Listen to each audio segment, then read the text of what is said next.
is moderator Q. I'm gonna allow my panelists to introduce themselves. Starting with right here to my right, G. Talk to him. What's good, everybody? It's G, host of the G Shit podcast, where we focus on family, friends, finances, freedom, and our future, and fuck everything else. Check that out wherever you get your podcasts. Ha! Charlotte Legend. Talk to him. What's up, everybody? How you doing? Happy Wednesday. It's your boy A Black. You can follow me at Maya Charlotte, and happy to be here. Let's get it. FBA Zone. Your mic muted, my brother. So what's good? What's good? FBA Trey here.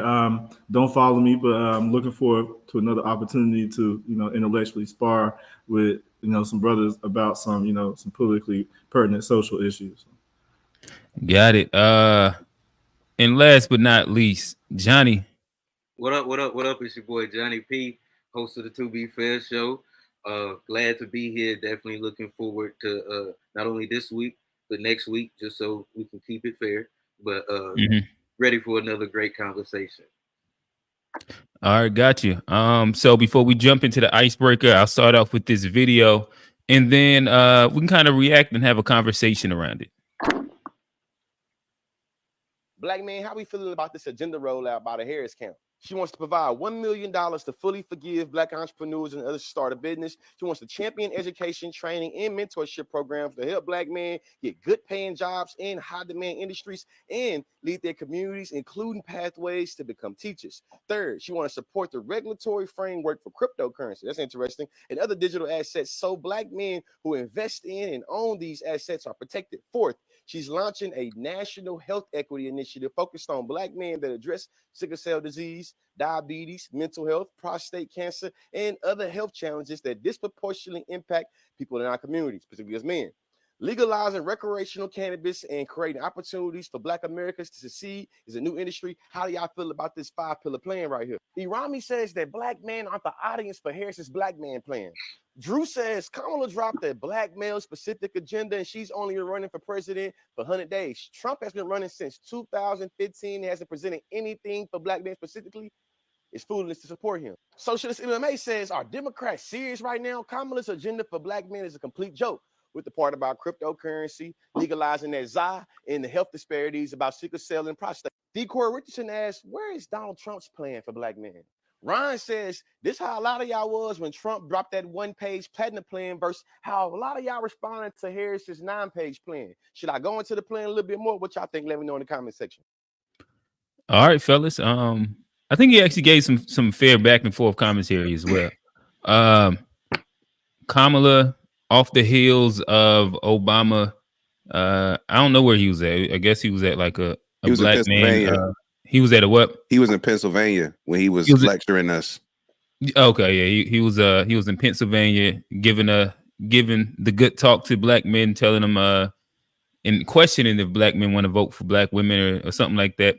And on heels of that, Kamala, next few days, she dropped the plan for the Black man. How are y'all feeling? Trey, you muted. Do you think she would have done this this is like damage control because Obama backfired so badly? I guess like if I'm just going off of what she said, and I guess they were saying is that this was something that was already in the works, and quote unquote. Well, this is her and Charlemagne. They just had an interview. Charlemagne posed the question like, how do you feel Obama stepping on your plan for Black men by saying the thing that he said the week before? And she said we've had this rolling out XYZ. Whether that's true or not, that's up for y'all to debate. Yeah. But nonetheless, I'm glad we're not buying it. A lot of us aren't buying it. Yeah. When I was playing, I wasn't moved by nothing like seriously. That's why this feels like PR for real. Some election joints kind of get a demographic that you got a lot of negativity in, and she's trying to cover all the bases. So they always got plans, but every time I hear something from her, like I keep saying, she already vice president. Like it's so easy for her to win the election by I'm gonna do something now. Like I can't do everything now between now and November, but as vice president, let me do something real quick that in effect right now. Like she ain't everybody got a plan, you know, but as a black man hearing that stuff, none of that like, all right, 25,000 on crib, but y'all raising interest rates out here. So like then who's eligible? All this fine print about what you can get. It's like just BS PR. That's how I felt about it. And then the dude Conscious Lee, I was surprised he didn't attack it. Like nah. I said I was surprised Conscious Lee didn't like attack that for real, like he does everything else. Cause usually like he be going in on stuff, but I felt like he was trying to be neutral. But Conscious Lee is like he's usually far left. Like he's closer to somebody that would be like a Kamala, but he'll usually be like a Kamala. Which is why I know he did actually some bullshit. Oh, okay, I got what you're saying. And if it was coming from the right, he'd be going in on it. That's all I'm saying. He's trying to be neutral now because it's some bullshit. Everybody knows. Like, come on. That's Kamala got the authenticity issue right. Because like everything be coming off as some bullshit. It's like, really? Black man playing, this is what you about to do for us? Like, y'all can't even get the law passed when we get shot to put the cops in jail. Like, protect us from the police. Like, y'all about to do something else? Like, come on. Well, and here's my issue with it. It's like we're less than a month out.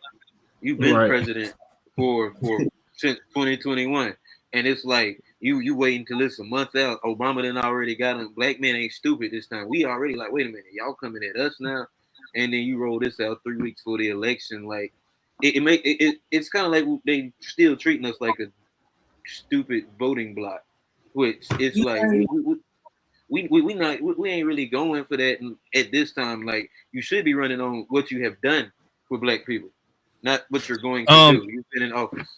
So I guess with that said, G actually sent in a decent meme that does go down the line of this, as in like what they have done.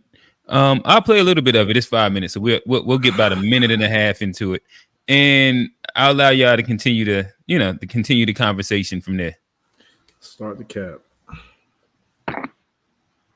When I think about hashtag we did that, and that's the word I use here. Here we go to my iPad, because I asked the White House, tell me exactly what you actually accomplished in 3.5 years for African Americans. I need everybody listening. I'm just going to go through this here. So they sent me, achieved lowest black unemployment rate on record, created 2.4 million jobs for black workers as of August 2024, lifted 400,000 black children out of poverty by increased SNAP benefits through updating the Thrifty Food Plan. Who wants to actually cut the SNAP program?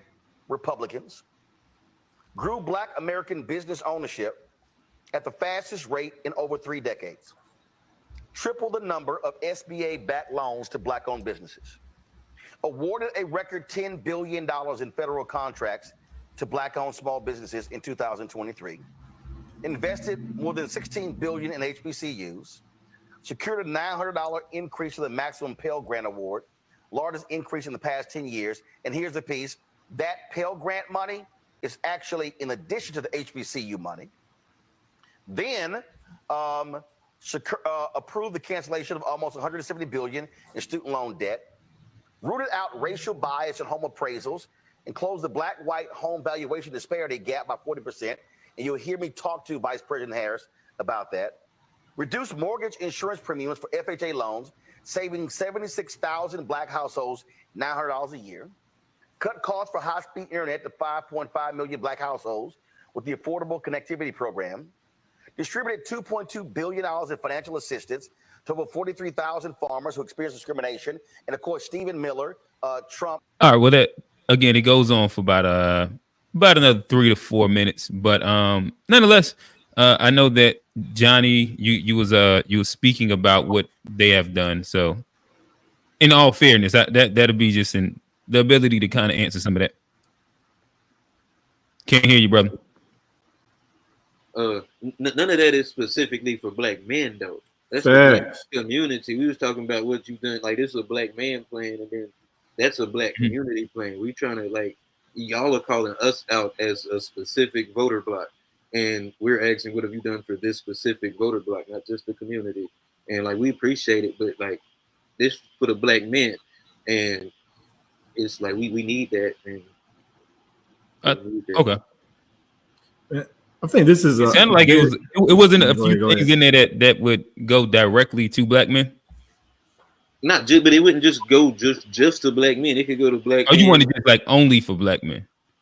Yeah, they got it. Yeah. If you're gonna call out the voter block specifically, you should have specifically for the voter block. That's right. Okay. Funny as hell, man. Yeah, bro. Yeah, because John, they be trying to knock you off your square, and you be right, bro. I feel you, but then they be trying to push you, bro. This nigga funny like, as shit, boy. You was spitting, bro. G, it look like it's on you. Oh man. What was the original? Are we reacting to the? To a culmination of both. Kind of like they segue themselves into each other. So yeah, I think it was smart for Kamala to try and market to quote unquote having a plan for black men. That makes sense. Where she went wrong though is like cryptocurrency, and it's like that keep going. I'm gonna just pull it up on the screen. It's a couple pieces here where it's like and I put just for the listeners, I put the link for the 9-page document in the chat because it does go in a bit more detail than just those 5 high-level bullets. So people can take some time and educate themselves. But this idea of championing education, training, mentorship programs that help get good paying jobs. It's like, what? I thought they've been doing this. I thought, in that a message from a long time ago. Like I could have sworn that niggas claim to have been doing this. And you can give. Why are we calling forgivable loans versus grants? Like, what the fuck is a forgivable loan? I don't even. Because you gotta meet the requirements, probably. If not, them shits is about to go on your credit.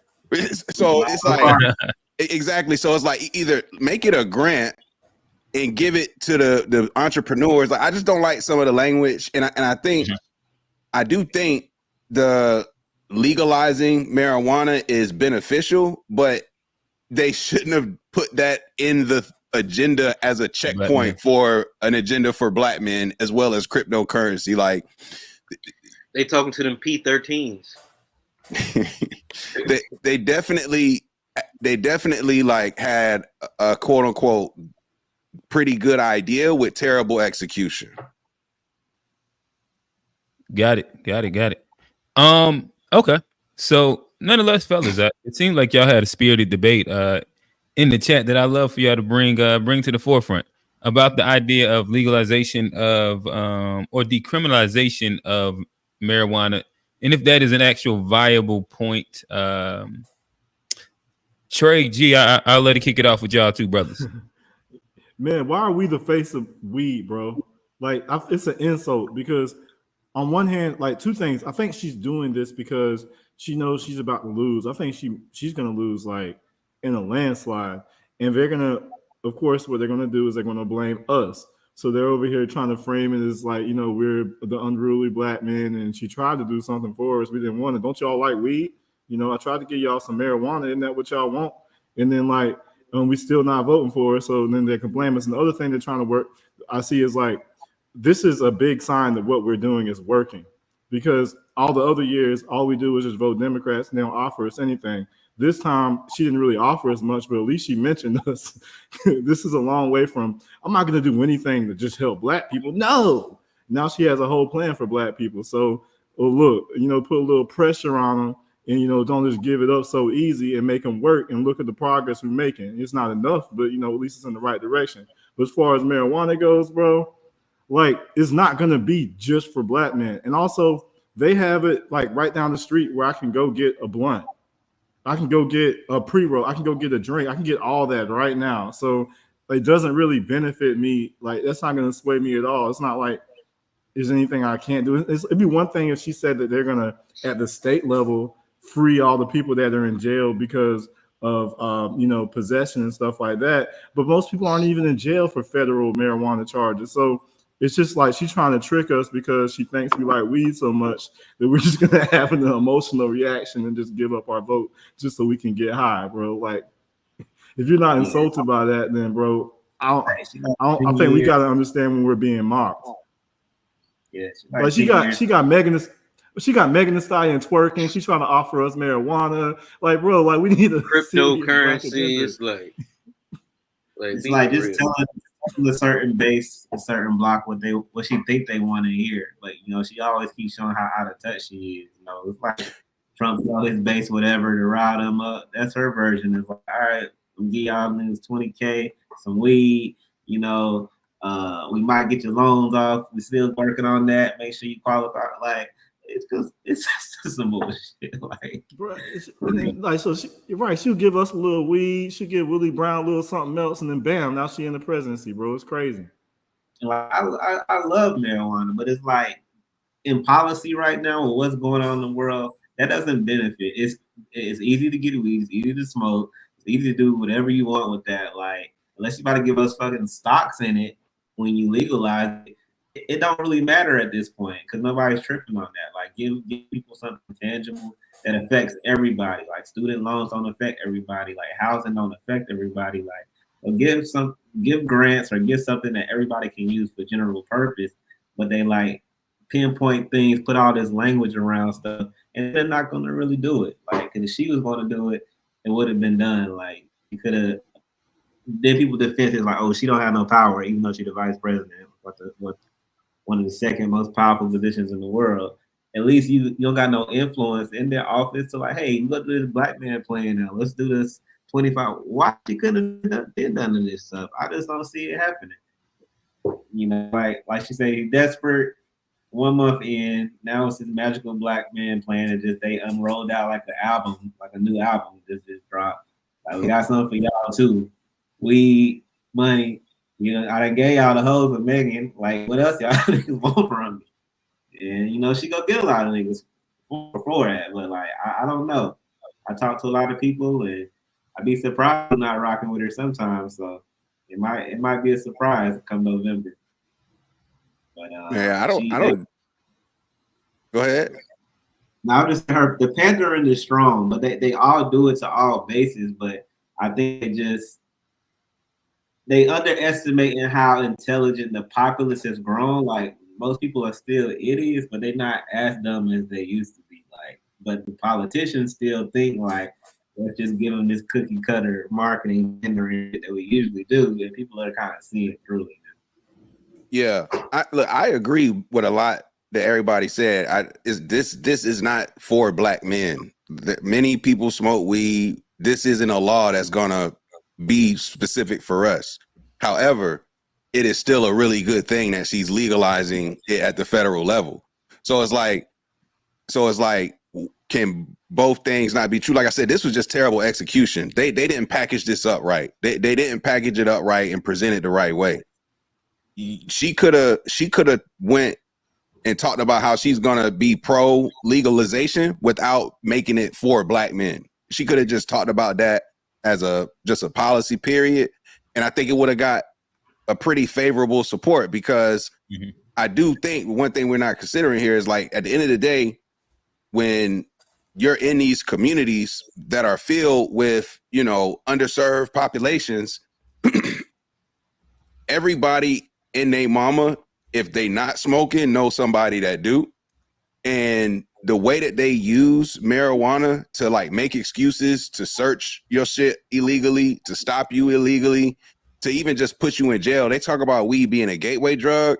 It's really a gateway for criminality is what it is, because they find a way to get you in the system off of some minuscule weed charge. And then after that, now, once you're in the system as a black man, and you didn't have, say, enough money to get a lawyer to help get the case dismissed, get it expunged off your record.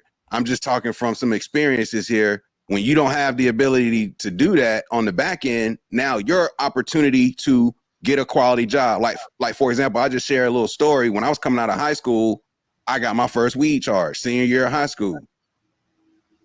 That alone would have stopped me from getting federal funding with the FAFSA and potentially stopped me from pursuing a 4-year degree just because of this minuscule weed charge of a young man 17 years old. And it happens more than what I think people acknowledge. So the fact that they won't be able to use that to target black men and, from a criminal standpoint, I think should be acknowledged. But again, this black man package and agenda is terribly packaged. It is not put together in a way that speaks to black men, and the policies in here are not unique for black men in the community. They are things that ultimately would go to multiple communities if they were implemented. It wouldn't be just for us.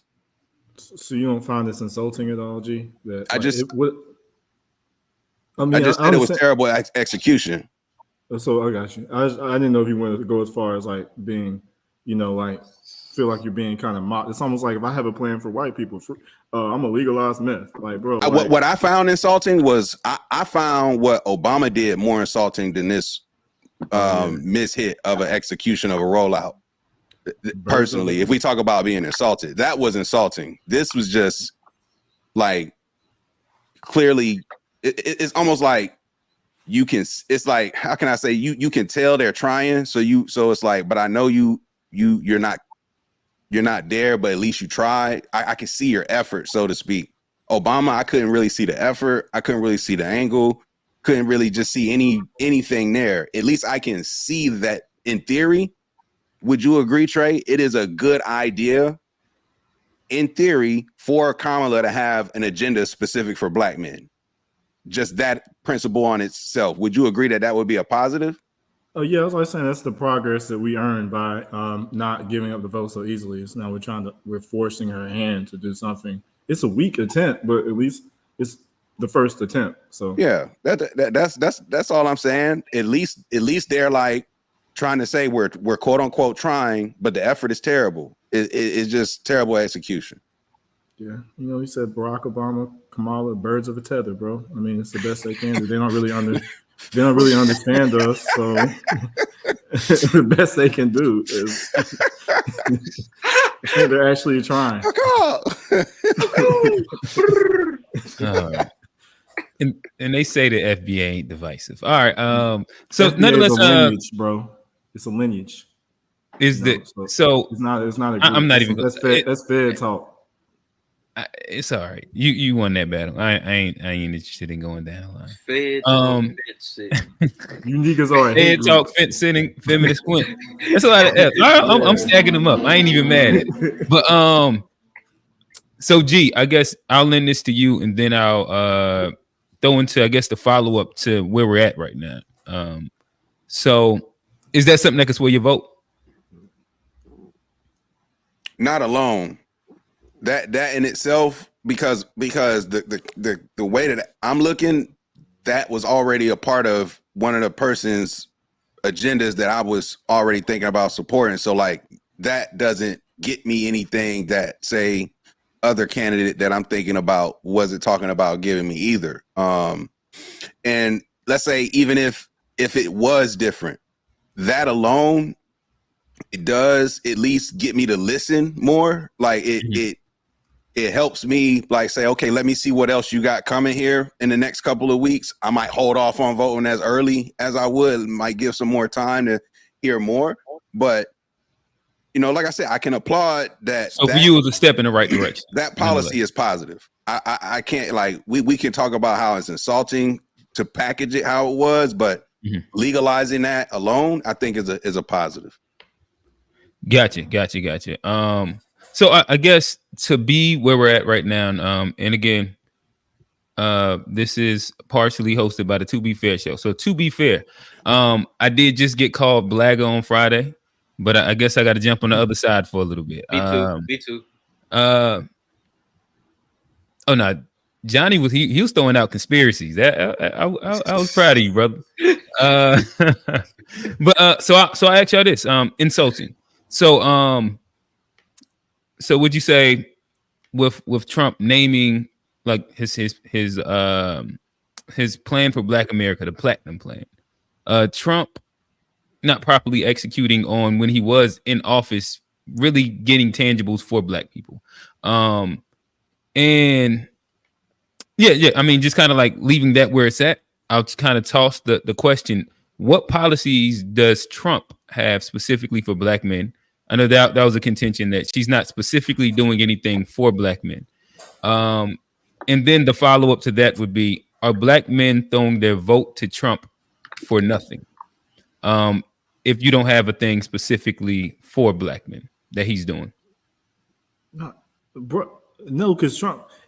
First off, even if he was going to give us nothing, if both sides are going to give us nothing, really, I'd rather have the person that's going to give us nothing and close the borders and deport all the the migrants, or illegals, and undocumented people. So that in itself is like not throwing your vote away, and also it's a big middle finger to the Democrats who have taken advantage of us for this whole time, and it'll teach them to give them some act right. And it'll also prevent them from their grand plan, which is to do mass amnesty and or fast track the citizenship, which would give them another voter demographic, so that way they can continue to ignore us, but they don't have to deal with any consequences. So. Gotcha. So it sounds like you said no, he doesn't have anything specifically for Black men, but you like his policies in general. No, I didn't say he doesn't have anything for Black men, but I'm saying even if he doesn't, like, just well, I guess the first question was just asking the question. Like, this is asking the question. Oh, because I was talking about, is it throwing your vote away? And I'm saying no, it's not throwing your vote away, because we get plenty of consolation prizes with Trump, at least. But as far as what he has for us, it's a platinum plan, and also just the people that he's spoken. But that wouldn't be specifically for Black men, right? The platinum plan isn't specifically. Oh, it's for the Black community. Yeah. Because I'm going off of what Johnny's response was. Like, that's Black community shit. That ain't for Black men.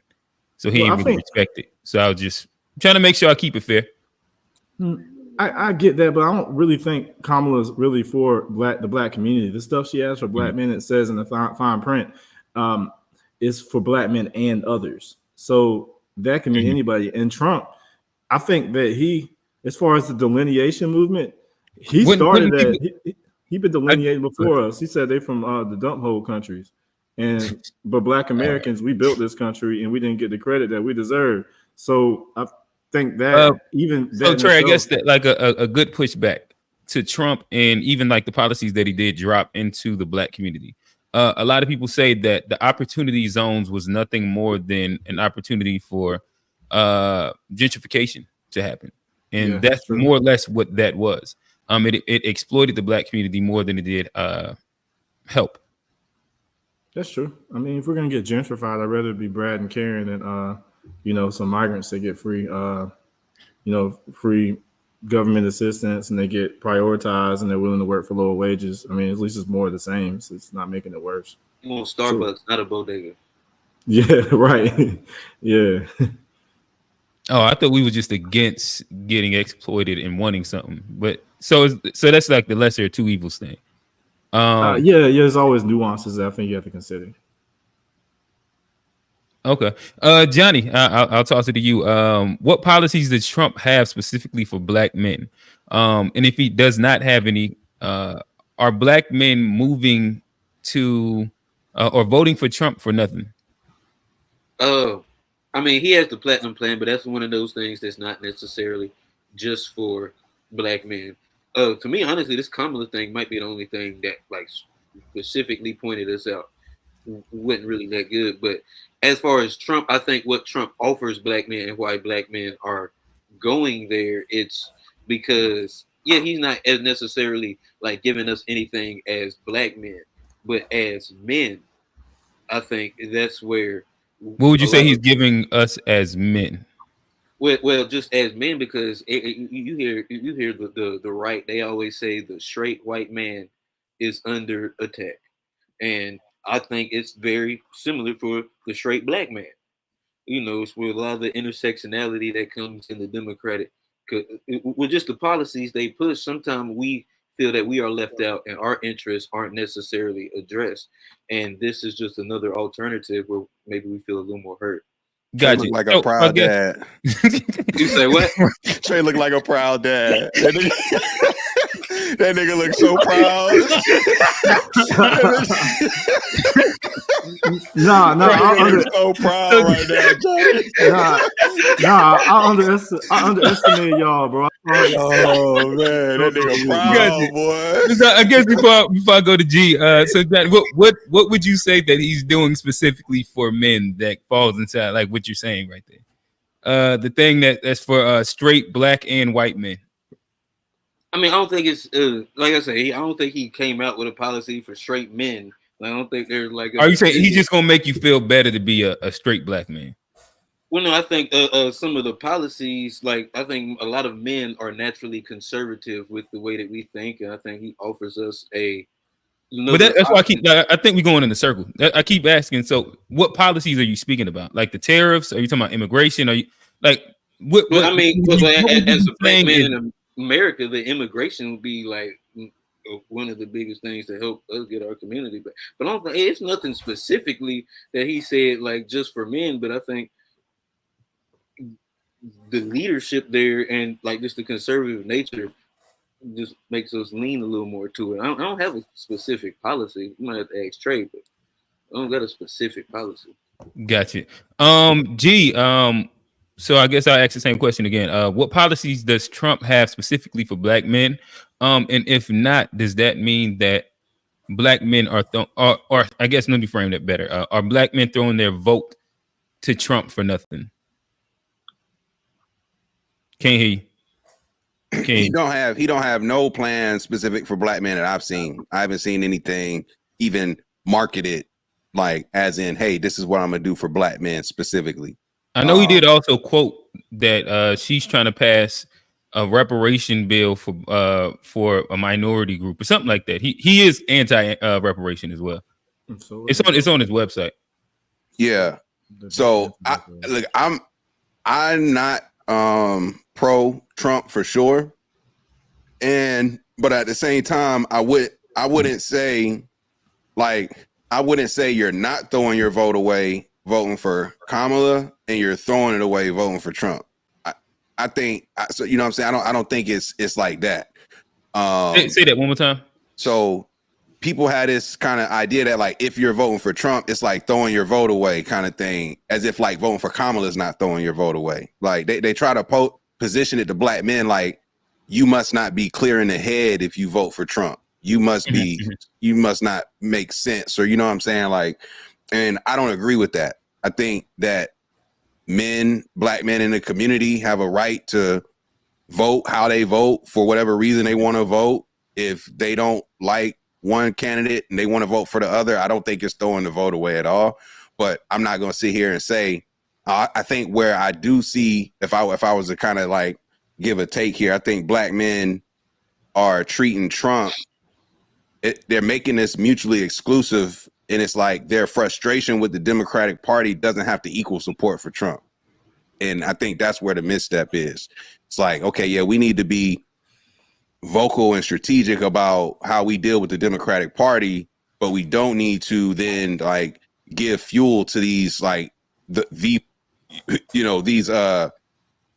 folks who support white supremacist candidates getting elected within their party, like that clear alt-right types of folks. Like I'm not with alt-right, none of that type of shit. Like if you're okay with that sort of mindset and behavior, like spreading, I don't want to lend my support to that either. So I don't really see this. I don't really see how black men will be so like pro-black people, but then side with an entity like Trump when in reality he's not pro-black either. Like he's just as pro-black as Kamala. Like they two sides of the same coin. Gotcha. And I guess before I move off of it, and me asking the question, I was asking it because it sounded like the sentiment was it'll be throwing your vote away if you voted for Kamala on the panel. So I just wanted to do the inverse. So I guess I'll ask you, because it sounded like you said it wouldn't be throwing your vote away for Trump, which is cool. Do you think that it'll be throwing your vote away if you vote Democrat in this election? Now, ultimately, I don't think throwing your vote away is going to be determined by which candidate you choose. Got it. All right, A Black, ask you the same question. What policies does Trump have specifically for black men? And are black men throwing their vote away if they vote for Trump for nothing? Can't hear you. Yeah, he don't have no policies for black men. I mean, nobody do. Like there's nobody making policies for one group of people. Like they make policies that affect a group of people, but it's like it's not a policy for white women or a policy for white men or for Chinese men. So when you say black men, like G said, the perfect word, marketed is marketing. Like you're not doing nothing for black men. You're doing something and you're marketing to men. But these things are going to benefit, or everybody will be able to benefit from it. Like it'll be different if you're legalizing weed only to black men, but it's still illegal to white men.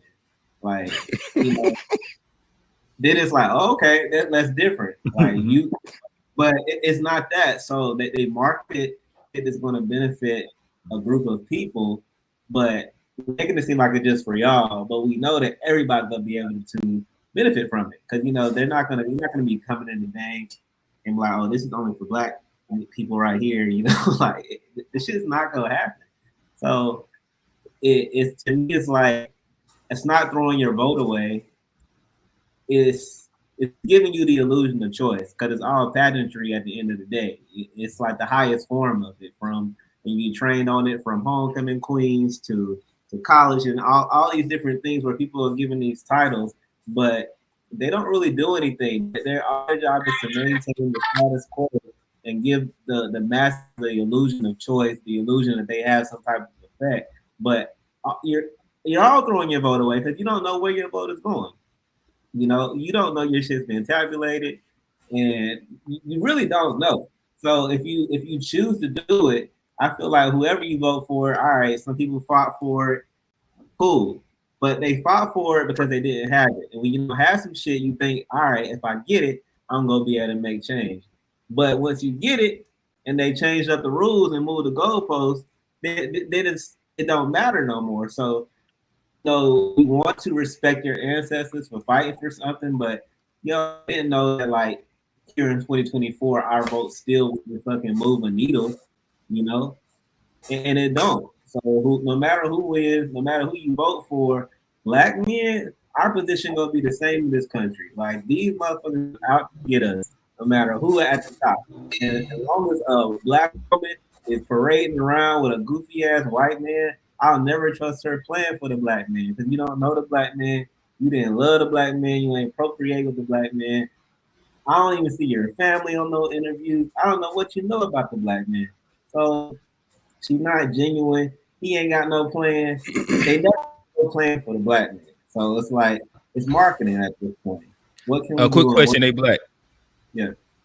Does Montel Williams count?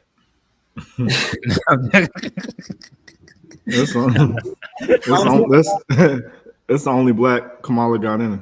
Nah, Willie Brown. Oh yeah, yeah. Willie Brown. Oh, I got. I'm not even trying to like shade her, but it's like you gotta give more Oh, credit. is that the old man? And she was on that campus. Oh, yeah. she was on that campus that you got on your chest there and pledged one of your so was Diddy. Divine Nine. Trey, stop. It ain't how you start, it's how you win. It's who you solidify. And it's not just her, you know, it's Kataji. It's the oh Lord. it's all of these women in high places of power with white men beside them. And that's why there ain't no plans for black men, because when the black women get in power, they got a white man beside them. So But a lot of the black men got white women beside them. If we're gonna be fair, but what power? If we're gonna be fair, what positions of power do? Because black women do not vote for black men with white wives. Only black men do that because we have a because we have a gynocracy where it's a problem when we do it, but when they do it, it's not. So Rewind. That's a we note to last week. We already know the statistics that black men marry black women overwhelmingly high. So like it's not even about that. It's just like, yeah, we got black men in power with white women. We got black men in power that still have black wives. But all of our black women in power are either lesbian or they got white men. or tethers. Where's their double? Or both. I had to look it up. That is an interesting observation. I guess the black man with the most power. They said that his wife wasn't a woman, but she was black. So I don't know. I guess you said you gotta look it up again. What you gotta look up, Q? We just gave you all these examples. Like, all right. So when we say positions of power, black men, I don't know who we'd be referencing. So I don't know. Outside of Obama, and then when we say black women, I know we got like AOC and like two other them and Kamala, but I don't know who else we'll be talking about. That's all I'm saying. They got white dudes, yeah. But who are the other black men in power that we'll be referencing? That'll make it easier for me to understand. Tim Scott. But he's not really. Tim Scott ain't got a he got a black wife. No, he doesn't. But he's not in power. Well, you saw him, and I know Mark Robinson. No, actually, Mark Robinson, the one that want to bring slavery back. I think he got a black wife. He don't want to bring slavery back, bro. Let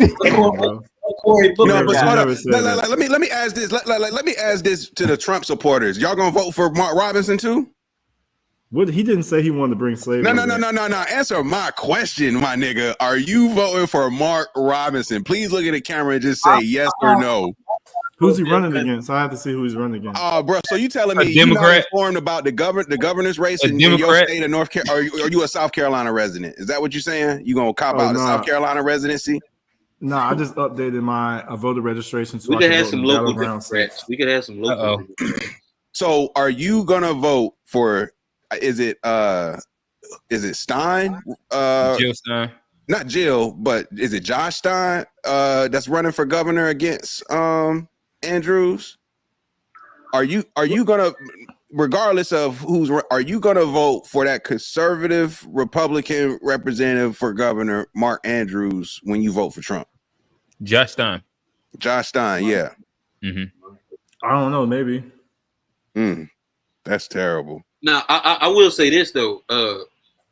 This dude is the most off-code brother. Like, I don't know who he's running against now. I don't know. I'm he also said white people owe us reparations. You can't vote for that, Trey. No, I'm not. Yeah.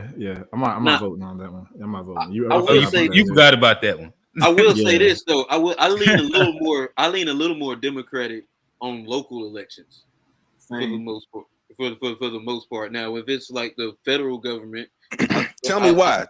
Yeah, that's an interesting concept. Because like I think the country was set up for small government. So like a conservative mindset is supposed to be on the states and the local level to decide everything that we go for. And I think like being a little more progressive in individual aspects helps, but as an overall arching theme, I think we should push for smaller government and a little less regulation and let people kind of do what they want to do and not have these big rules. Well, all the states gonna get the money from now. But yeah, and you're gonna vote for local liberals that want to like create more programs and waste more money versus like stripping out the roles. You know what I mean? Like, wouldn't the conservatives be the one to make sure that was the case versus the liberals? But a lot of time I think flip what you say. Local conservatives are like a little harsher and with the punishments and it's a little more punitive, and you see a lot of laws that are like targeted at black people that just want to punish us,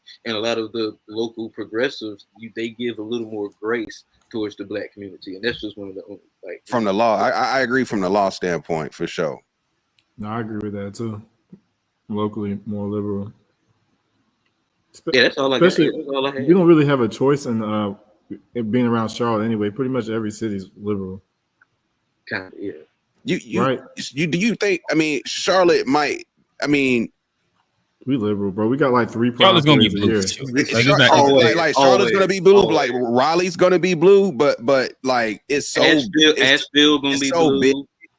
Pause that like and so wealthy in Charlotte that it might be blue because there's a lot of like people, but it's not like it's got to be a lot of Republicans, all that financial services going on in Charlotte. I got all them bankers, like that's Trump's alley right there. It's got to be A lot of that new money is very liberal. Like you go down through some of them neighborhoods, it's Black Lives Matter. Like a lot of that new money is very little. Old money conservative, but a lot of that new money that's in Charlotte, from what I see and the support, is very good. Yeah, Charlotte not gonna be conservative, bro. It's like, Well, yeah, no, like big city metropolis, whatever you want to name it, is ever going to be. Shoot, maybe Chicago because they are hot with the Democrats. they super liberal. They're super blue. I'm talking about the people. They're trying to. They've taken the brunt of the migrant crisis, but they super blue. I'm saying like they're actually going against. There's a campaign right now where they're going into city halls. It's always I think it's like Mayor. No, Adams is New York.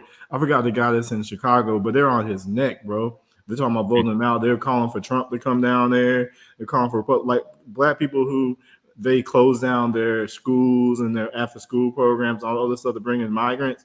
They are very vengeful against Democrats. So I think we may see some changes there. But again, I guess that just might be the city council because the black people I don't know if they're the majority in Chicago, but the people that are like in these neighborhoods that are deprived of resources already and they're being overwhelmed with migrants, man, I highly doubt they're going to be voting for Kamala to continue the problem that they're complaining about. Gotcha. I'm not seeing the videos and interviews. Gotcha. All right, so I think we've kind of unpacked that opening statement.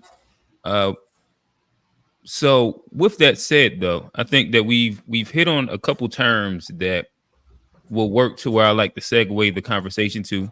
I did hear the word progressive. I did hear alt-right. And I think that this leads us a little bit before we get into the actual conversation about the left, about liberals. The horseshoe theory. I think that's probably something that's fitting. There's also a Hill theory that kind of coincides with the horseshoe theory, but just basically the horseshoe theory says that the far left and the far right are closer together than they are to the center of the political spectrum. Just searching the internet, so I found something that I thought was a little witty. I'll play like 1.5 minutes of it, and then we can get into the conversation. What are you watching? I tell you what I'm not watching, the NFL. Oh, yeah, I refuse to watch that too, actually, because of how they handled the Kaepernick situation. By the way, get that sheepskin off your freaking face. Oh, here he goes. God help us if God were real. Oh, of course. You're kind of an uneducated idiot if you believe God is real. You're an idiot if you don't believe in God. Because there's not enough proof. But speaking of proof, I think it's time we start proofing some of the media here. Misinformation, Joe Rogan, anyone? Oh, here we go. Classic far left, someone who doesn't believe in freedom of speech. Oh, I'm all for it. We need it for all. That's why I think we need to discuss critical race theory in our schools. Well, let's not get crazy. I believe in freedom of speech. As long as it aligns with my beliefs and opinions. Seriously, Joe Rogan, another white man, very powerful. What else is new? There's nothing wrong with a white man in charge. I prefer it, actually. Nothing wrong with it. Yes, there is. What are you watching? Tell you what I'm not watching. But nonetheless, he goes on for about a good 3 to 4 minutes of just comparison points where they end up landing at the same spot, whether it's the general trust of government policies where both of the extremes seem to hit at similar spots. So I'll start with this question: is the far left and the far right equally as bad? Yes, I think it's like it's the same. It's the left wing and it's the same bird. Like you gotta have both of them in order to fly. I think where you see black men and the shift from Democrat to Republican, liberal to conservative, left to right. I don't think it's necessarily like any like policy or thing, but I think people are realizing that like they're both evil, and in order to be balanced, you have to have weight on both sides. You have to have skin in the game on both sides. That's the only way that you push shit forward.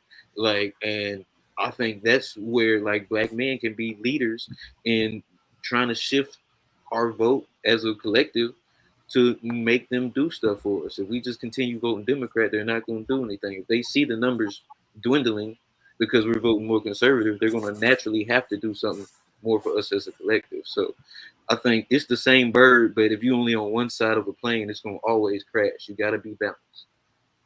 Man, one thing I'm starting to notice, it seems like the left is more hostile to black men than the far right, which is kind of crazy.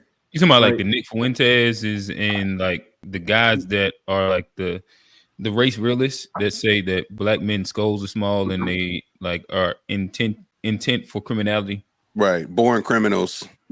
But they say that, but then the other side, like when we try to, consider other like whatever options are like voting wise, they think that we're dumb too.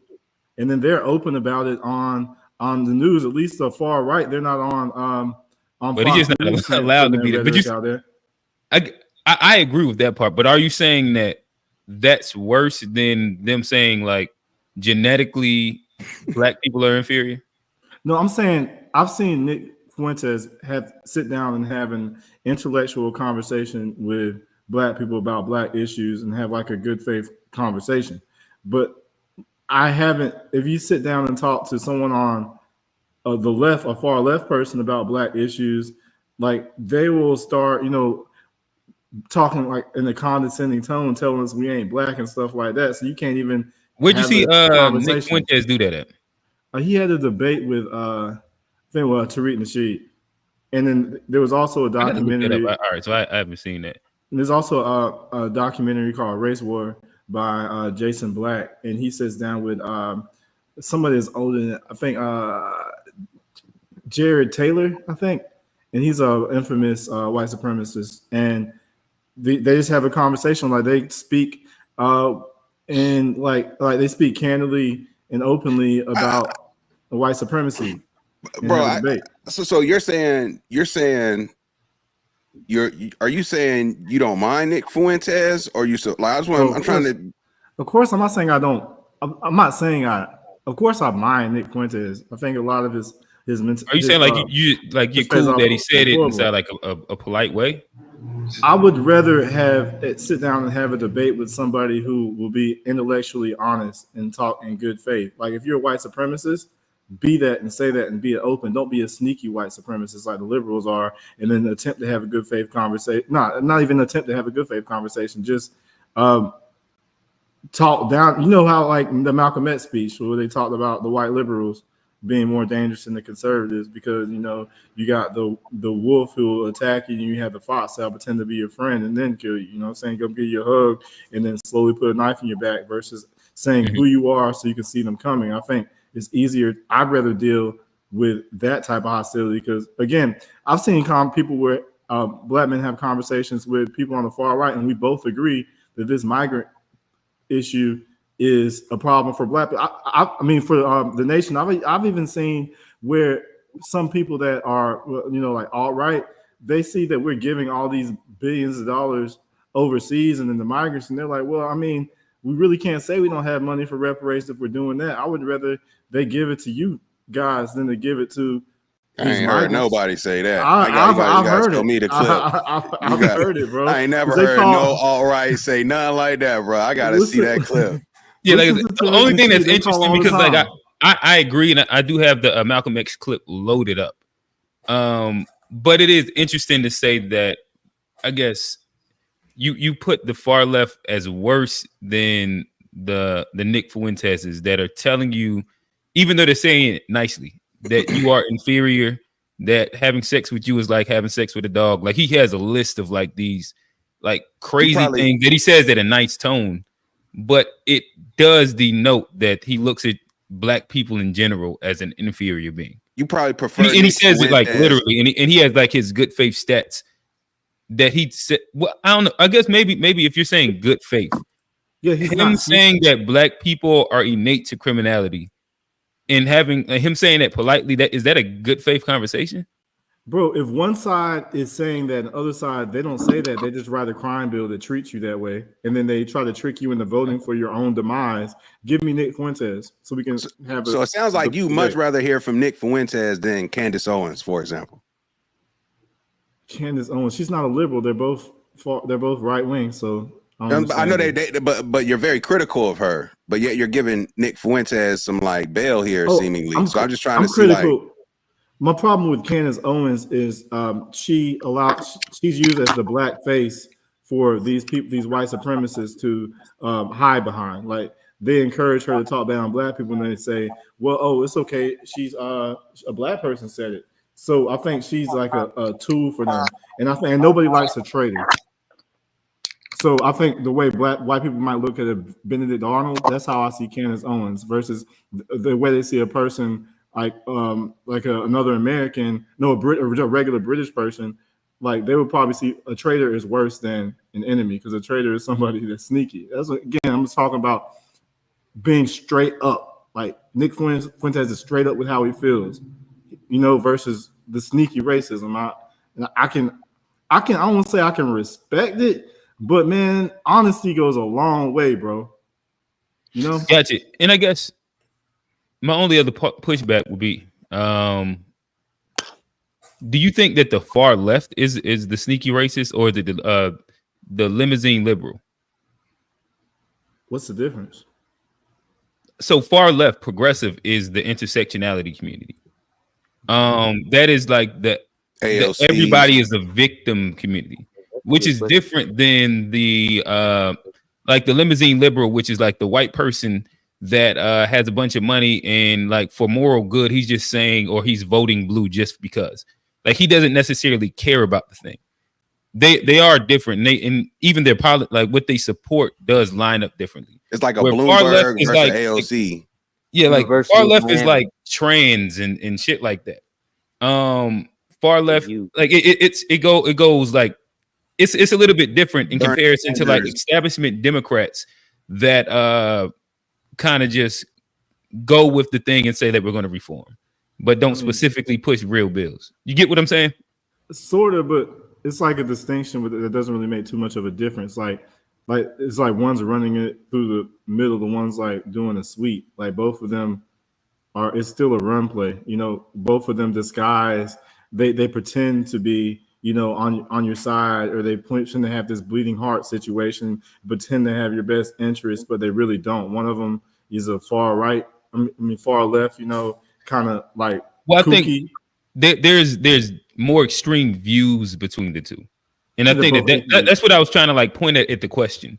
Like if we want to compare like close to centrist left and right, I think that there's like good critique on both sides as well, in which I think that'll be more so where you're at right now.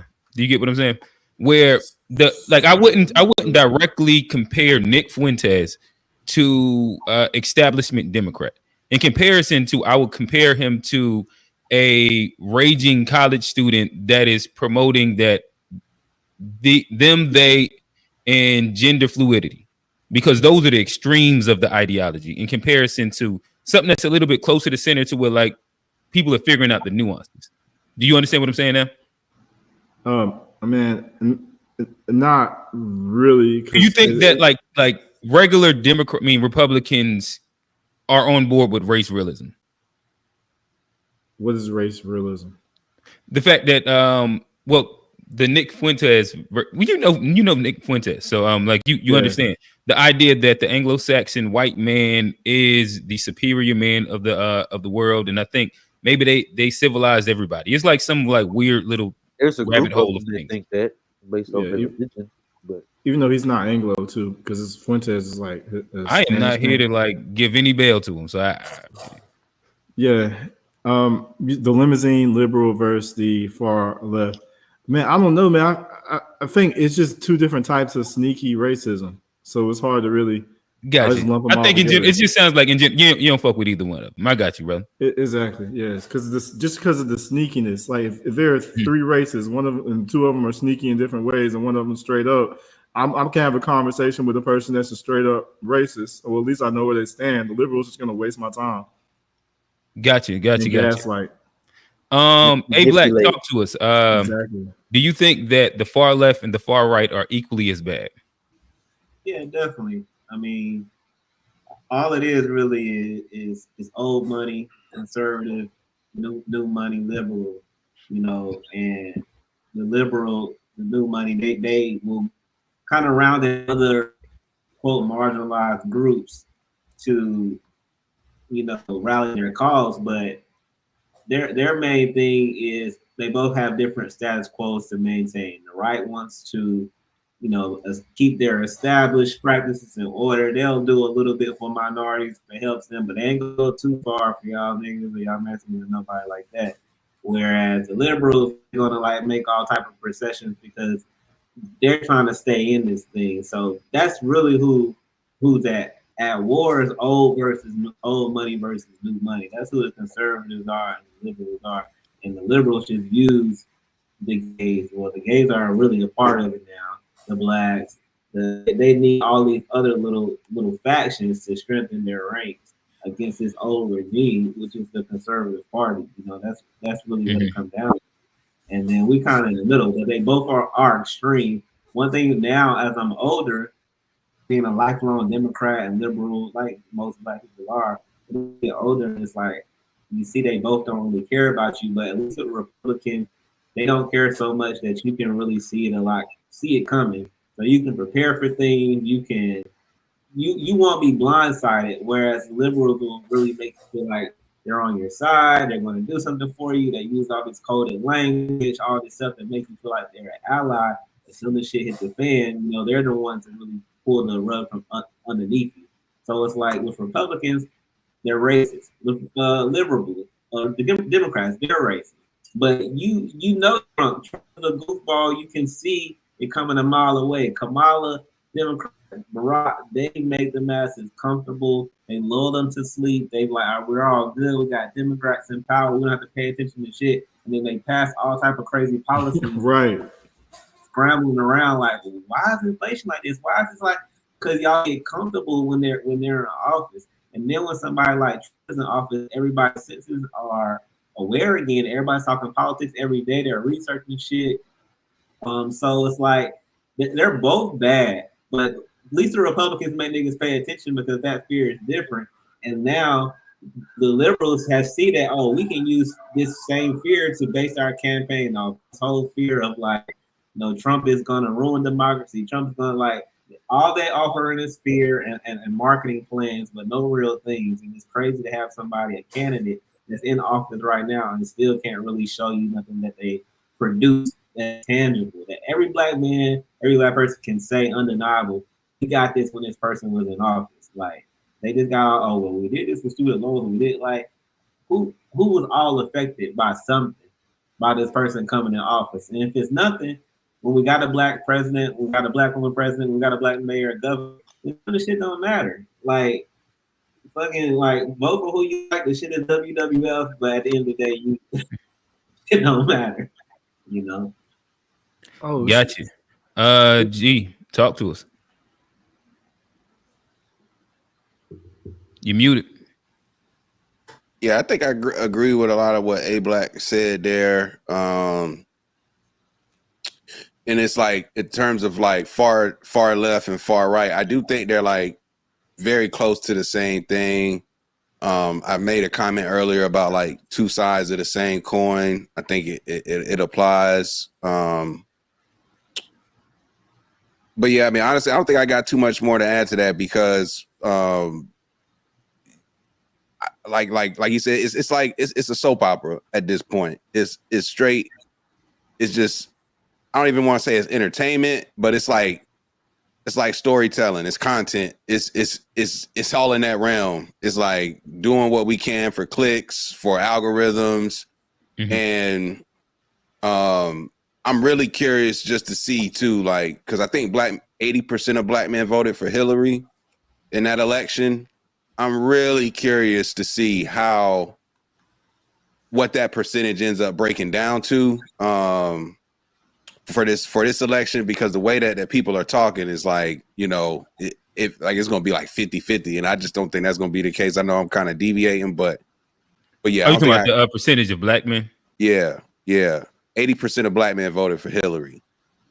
Yeah. It typically ranges between, it seems like it's between 80 and 89, or pretty much 90%. Yeah. So I the way that they're talking is as if like this is about to be 60% of black men voted for are going to vote for Kamala, and Trey can applaud that, but I just don't even think that's going to be the case. I don't think it's that many black men voting for Trump, in my opinion. I don't think it's going to be like that. You don't have to vote for Trump to just not vote for Kamala, because I don't even know. I'm not encouraging any black man to vote for Trump. I'm just saying, do not vote against blue, no matter who. Just because they need to. I'm so aggravated with how they talk to us and take advantage. I mean, like on the news pundits, where they just take us for granted. They wrote Willing Obama out. That's not the first time. Constantly calling us pookies and you gotta get Pookie to vote now. Like, bro, I'm so they be using Pookie. Hey, yeah. We can kill his legacy. I heard that one. That's a new one. Hey, Quinn, I sent something in the group chat. I think it'd be good to play it right now. It's from a movie, and it kind of speaks to this because, like, I think where black people get it wrong is like we act like we have to choose one or the other. I think as a black collective, like they're tools. Political parties are tools, and like as black people, we always say that we're not a monolith. So that means some of us gonna be progressive, some of us gonna be conservative. And we can't I think the way we limit ourselves, it holds us back. But this is Trick Baby. I thought you was gonna play this. It's you liberals who have lifted them up, Howard. Oh yeah. Paul, you conservatives make a mistake. You can't afford to strangle hope in people. Without hope, people become dangerous. No, Howard, you liberals have let them invade our society. You give them jobs, political jobs. Paul, you missed the point. It's only the smart ones we move up. That makes it even worse. Oh, we have to move them up. If we leave a smart one in the ghetto, he might develop into a leader against us. But if we raise him up into white society, we neutralize him. He feels compelled to try to act like us. He loses his identity and his racial anger, if he has any. He becomes alien to his brothers. They realize he sold them out and they grow to hate him. He becomes worthless to them and safe for us. No, thank you. In fact, in his love for the creature comforts, except for his color, he's become one of us. I think that like perfectly kind of explains it. Like we look at it like it's a versus, but in all actuality, they're like working. It's all working together. They're all working together, and so we have to do that as a collective, as black people. Whether it takes us, some of us moving conservative, some of us staying liberal, if it best suits us. But like we have to be balanced as a community. I mean, FBA and Tether coming together. I ain't say that, bro. I ain't say that. No, I don't think you ain't supposed to say. I think you just say like Pan-African or the diaspora, collective diaspora. Diaspora. Yeah. My bad. If I'm clear on Trey's actual definition, I think that's like I misused the term. My bad. Negative terminology. But we don't have to team up should with we bring all the coons in or something like that? I imagine from how I've heard Trey define it, that's how. Yeah. My bad. Don't have to. We're not dependent on immigrants for our empowerment, bro. We don't need to team up with people that can't even team up at home. Like but to be fair, if they are legal immigrants who have a right to vote, they then become somewhat allies here locally. No, like it's not really the same when they actually. What makes them an ally? Their skin because color they have a vote. They can cast their vote. But that doesn't make them an ally. Every person that has a vote isn't an ally. What I'm saying is that they have the potential to be allies because they have the power to vote versus the illegal migrants. You say we shouldn't team with immigrants, period. Okay, I hear you. But what about legal immigrants who have been here and pay taxes and are productive members of the community who have a legal vote?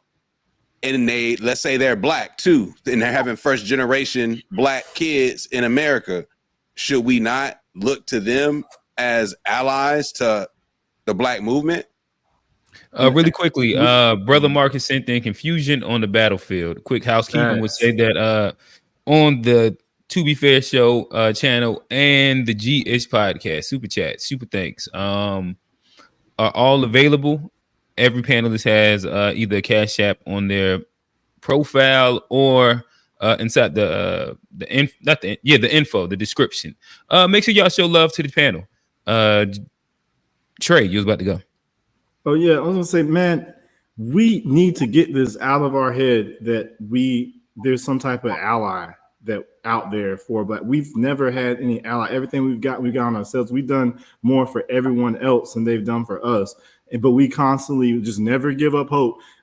I think that's why Kamala has a plan for Black men, is because of a delineation movement. Part of what's delegitimized her and what Obama woke us up to is people that have a different culture than us. We can't expect them to have our best interests because they don't, like, they cook collard greens in the bathtub. So, like, if I'm gonna go to Jamaica, then I'm not gonna like instantly an ally with Jamaicans if I'm a foreigner. Bro, it's gonna have to come with us as a family, and anybody that's not within our community, they're gonna have to be heavily vetted because we have a long history of like people acting as Trojan horses, like the Obama situation where he rides in on the Black American vote, but he prioritized like LGBTQ and DACA and things like that. So no, like the last thing we need to be trying to do is force an ally with people who are getting like fat off of our exploitation and then could care less about that. And if I can say one quick thing. So the liberals, far left liberals, they tried to assassinate Trump like 3 times. The far right, they like ran into the State House. So I mean not State House, the Capitol. So I don't know, man. Like, we don't see the far right trying to assassinate anybody. So they were saying they was trying to hang Pence. But if you just using that example. But they took shots. Yeah, they literally, as they was breaking down the thing. I just seen the video today. They was like yelling, "Hang Pink, hang Pink." And they said something about killing Pelosi too. It wasn't like it was a lack of an intent. Like they was banging on the door and Shorty got killed because they was trying to break down the little Congress thing to stop the vote. And the far right will be having cop badges on and killing us in other ways. So it's like, I don't know. Like the far right will assassinate niggas too. But nonetheless, G, I think you threw Trey like that. I was one of those. I don't know if y'all are basketball fans here. There's that infamous alley-oop when Chris Paul he was with the Clippers and he went between the legs and he threw it up and then Blake caught it and windmilled it. You did that for him for Pan Africans just then. I thought you were gonna say Dwayne Wade and LeBron. Oh, that was another good one. That could have been a no look. That could have been the no look. That's a fact. That's what you threw to him. That was a slam dunk question for Trey, obviously. Like that's one loaded in the chamber. But nonetheless, I think that it'll be kind of good time to push the conversation forward. I have a couple clips, and then we can get into the conversation as we start talking about the left, liberals, progressives, and some of the problems with it. Maybe some of the solutions with them. We'll see. I call them limousine liberals. They drive their big cars. They live in their big houses. They don't care what happens in the most impoverished communities. They care less. So they vote liberal because in their mindsets, they know nothing's going to happen to them anyway. They're fine. They'll sit back. Their kids go to private school. They're all set. Nothing wrong with private school. But what's the point? They know that the impoverished are hurt more by politics. They understand that. They don't worry about the cost of milk, and they don't care. So they're sitting back. It's the Nancy Pelosi's of the world. Mm-hmm. It's the Bernie Sanders of the world. They live in the gated community. They live in the gated community. And for them, what did Bernie say? Bernie said, tax all the millionaires. Then he became a millionaire. Now what does he say? Tax all the billionaires. It's like, come on, man. Oh my God, how many times are you people going to ask me this? All right, what's the difference between liberals and leftists? No talk of similarities. Liberalism is the default ideology of today's industrialized democracies. Individual rights and liberties, equality under the law, representative democracy, property rights, and capitalism. Because liberalism is the default setting, liberals are broadly centrists. Some lean right, some lean left. And notice how progressives fit under the definition of liberalism. Just with a robust welfare state and more regulations to check and balance corporate power. Ideologically, you enter leftism when capitalism is too hierarchical and too undemocratic for you. And if you think landlording just shouldn't be a thing anymore, think worker cooperatives, where you elect your boss and decisions within the company, such as wages and what to do with excess profit, are made democratically because everyone has ownership in the business. You know, socialism. Note, not all anti-capitalism is leftism. Feudalism is anti-capitalist and is super right-wing. Same with the Soviet-style planned economy, which is also top-down. And there's a major foreign policy difference. Liberals are more accepting of their country's imperialism. Leftists aren't. Though I do wish more self-described leftists would be wholly anti-imperialism. Not just anti-American imperialism, but anti-imperialism by America's rivals as well. You know what's funny and frustrating is that liberals often recognize the radical left positions of the past to be correct. Oh, my bad. I shot the gun too early. But let me see. Let me see if I can get it back Equality, there. gay rights, New Deal. But when it comes to today's so-called radical positions, All right, and this is the last one. Folks, if you ever can't figure out whether you're Democrat or Republican or liberal, because I used to think, what am I? Listen close. Here's a good way of looking at it. I like Do this you one. want more government involvement or less government involvement? So answer the question. Less. Right. That would make you conservative. That Bingo. would make you more right than left. So in that regard, I'm right. Why? Well, because I don't want any government involvement. The government shouldn't be involved much at all. They never fact. Gotcha. All right. So nonetheless, this leads us to, again, a bit of the conversation in which, again, identifying parts of the left wing is probably beneficial in us having the conversation, and how there is a difference between, quote unquote, the leftists / progressives and the liberals. I think, like, if we was to like do it for dummies, in essence, liberals are usually kind of like pushing for reform, and this is where you get, like, quote unquote, the establishment. Democrats, and then the leftists or the progressives are trying to throw away. They're trying to abolish. This is where you get like the abolish the police, or abolish the prison system, XYZ. Saying all that to say, this also extends to the other side of the aisle. Love to ask y'all this initial question: What do you identify as? And what has led to your identification, whether that's your parents, social groups, financial settings, XYZ? I'll toss it in the air. Whoever wants to take it first. I'll go. I recently, over the last probably 6 years or so, slowly started identifying myself as an independent. In 2020, when like I watched the DNC, I watched the RNC. If you closed your eyes, it was the same shit. Like, if you just close your eyes and listen to the speeches, it's going to be over. They're evil. If they get in office, the world is over. And they was just finger pointing. And the DNC was first. The RNC came in. I listened. It was the same exact thing. Once I saw that, I was like, I have to think for myself, because these are clearly two wings of a bird that's flying me straight into, a airplane. Like we gonna get fucked up trying to listen to these motherfuckers. So I am independent because I don't trust none of them. Gotcha. I think for me, I probably agree with Johnny in terms of being identifying as moderate or independent, but like I kind of break it down to say, when it comes to like government and like fiscal policy, I tend to be more conservative. But when it comes to social life, I tend to be liberal. Like, I think socially people should do what they want to do. You know what I mean? Like, it's your life. Live it how you want to live it. It don't hurt me. I don't think the government should be telling people how to live their own lives. Mhm. But when it comes to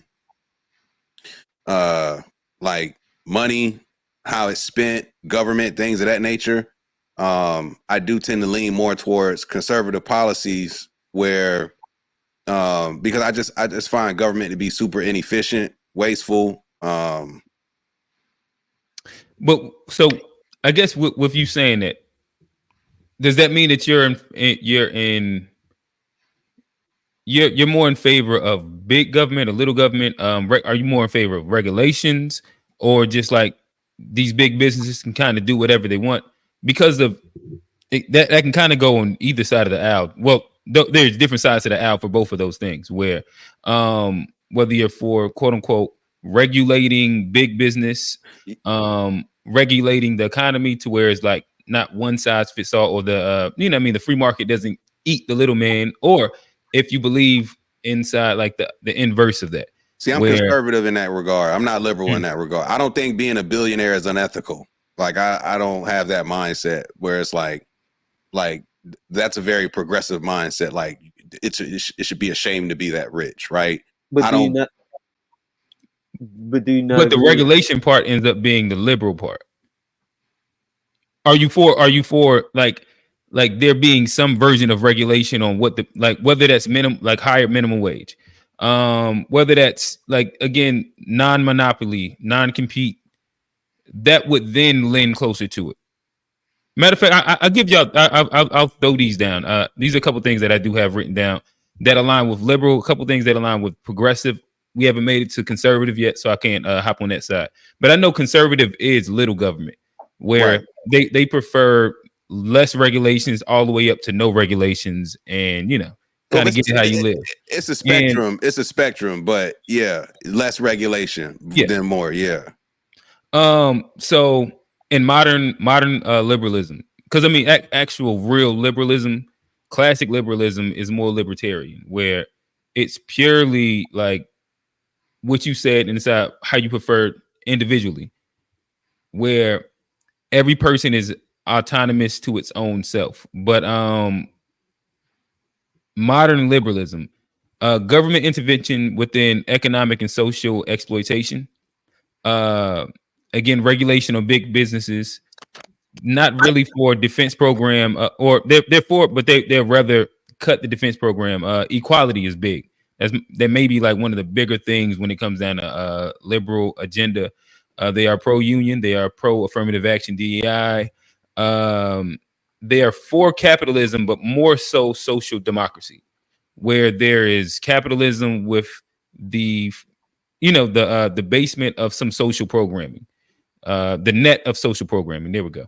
Uh, where you progressive is more or less like again intersectionality. It's communism. It is socialism. It's more of like a heavy bigger government.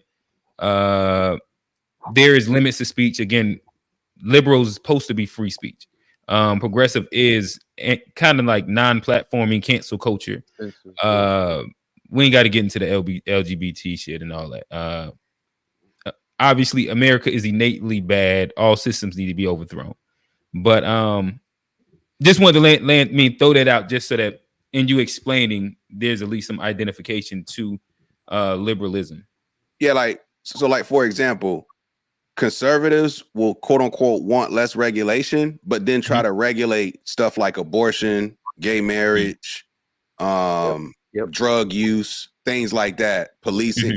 So it's like so this is where I say it's like when it comes to those types of things, I tend to lean more liberal, because I don't think that's the government's job to be telling people how to live their lives, especially when you can make decisions that aren't like harming other people, right?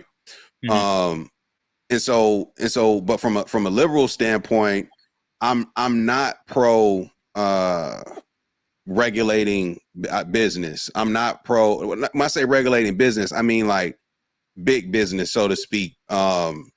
There needs to be guardrails in place, like any entity, sovereign. Like there needs to be some guardrails, something in place.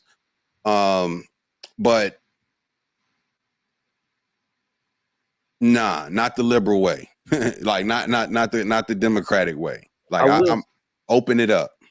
I will say this. I do agree with one part of the like liberal. I'm independent, but we come on here and talked about the deep state and corporatocracy, and we've talked about how these billionaires leverage their power against us. So the one thing where I am maybe far left is I do believe in unions. I believe I do believe that like workers should be able to come together and demand certain things for what they're giving, and I believe that is something that checks and balances. That's a word I've said a lot tonight. Balance. I think if you do have small government and there's not a lot of regulation on what you can do, you shouldn't regularize the workers either. If the workers want to come together and organize and demand certain things for their services, they should be able to do that I as agree well. with that. So that's one like liberal point that I'm always against. Also, like freedom of choice with your body, whatever you want to do, whoever you want to live. I don't want to tell nobody how to live. So those are two things where I will always lean left. But there's a lot of things when it comes to small government and deregulation that I also do agree with too. But I do agree with unions and freedom of choice. Got you. And I don't know if either one of y'all had answered this before we throw to A Black and Trey. What has landed you at where you're at? Well, the unions just learning about like just your general well, no, actually, Johnny, you did kind of explain why you're independent. I don't know if G explained why he was what you said you're more government wise you're conservative. Individual liberties you're more so libertarian liberal. Yeah. That's what I'm saying. I tend to not go like I'm pretty moderate in that regard because I tend to like support things that fall under both conservative and liberal. Mm. But I happen to fall into this. Just growing up, you grow up being taught to be Democrat, so to speak, because that's what everybody else is. That's what I seen everybody else do. And then just that whole, like, I was in college when Obama got elected in 2008. It was like it was lit. It was crazy. Niggas took down the football goals at Central. It was crazy. It was crazy. It was crazy. It was crazy. And like just the whole thing from Obama to the second term to then going to the Hillary Trump stuff was just like, you know what? I'm and Q meeting me at them younger ages, I was already kind of had the tinfoil hat on. So I was going down these paths at that time. And it's just like I just clearly saw that I felt like both things were telling me lies. You know what I'm saying? So it's just like I kind of just ended up falling in the middle because I didn't feel like either place really felt like home. Got it. A Black, talk to us. What do you identify as and what has led you there? Yeah, I think like similar to everybody else said, I grew up thinking I was liberal and Democrat, but as I got older, I think I realized I'm probably more conservative than I thought I was. But also, like I'm liberal. I'm liberal about certain things too, kind of how G said, like more so on the social aspect. But I do believe I'm probably more conservative because I think like the country or society thrives better with more structure. At least this society here, I don't think they are ready for just like outright liberal, free for all, do your thing, like, because long term, I don't think that works for a country. I feel like a more conservative approach to things and lifestyles and just having more structure creates more stable human beings, So I think I lean more conservative, but I probably am moderate just because I got some liberal views, but the older I get, the more conservative I get. The more I care more about money and what's going to happen with certain things that this person is in office versus just like popularity and oh they're black or oh they're cool or oh they playing the saxophone or whatever cool shit somebody doing. You know, it's like I'm looking more so like what can I get from this? You know, I don't want to like you. I want to be your friend or have dinner. Like, can I use you? Like you're about to use your constituents or the people that elect you. We should be looking at them like, how can I use this person? What can I get from them? And it's not enough of that. It's just like all kind of emotional and oh God, you know, they're gonna do this. He said he gonna do this. And that's another thing that's funny, like they believe all the bad shit Trump said he gonna do, but none of the good stuff he said he gonna do. So it's like people have got selective belief based on who they already decided on or whatever. But for me it's like I feel I could be a Republican if I believe that meant anything too. But like I say, I think you become what you're born into, and then as you get older, you know you develop your own views. And like, oh damn, maybe I am more conservative. Maybe I don't want, you know, men cutting their dicks off, and I got caught up a girl or whatever, and I don't want to like bash about it. And I feel like the liberal people are just as hateful now as the so-called MAGA and the right. Like I be getting attacked in comment sections just for an opinion, the shit that they say just because it's all Kamala Harris or all Democrat. People say the craziest shit too. And I'm like, how does that make you any better than these people? You know, you're it's all about character, and you're saying this man is not a man of character, but y'all are attacking people out here like that justifies it or make y'all any better. So the whole shit is fucked up. Like they're just as mean and hateful as the white rednecks out here storming the Capitol and shit. So it's really everybody got the same energy. It's just like how they put it out. Radicalizing identity politics, pretty much. It's all hate at the end of the day. Gotcha. David Walker, Trey, talk to us. You muted.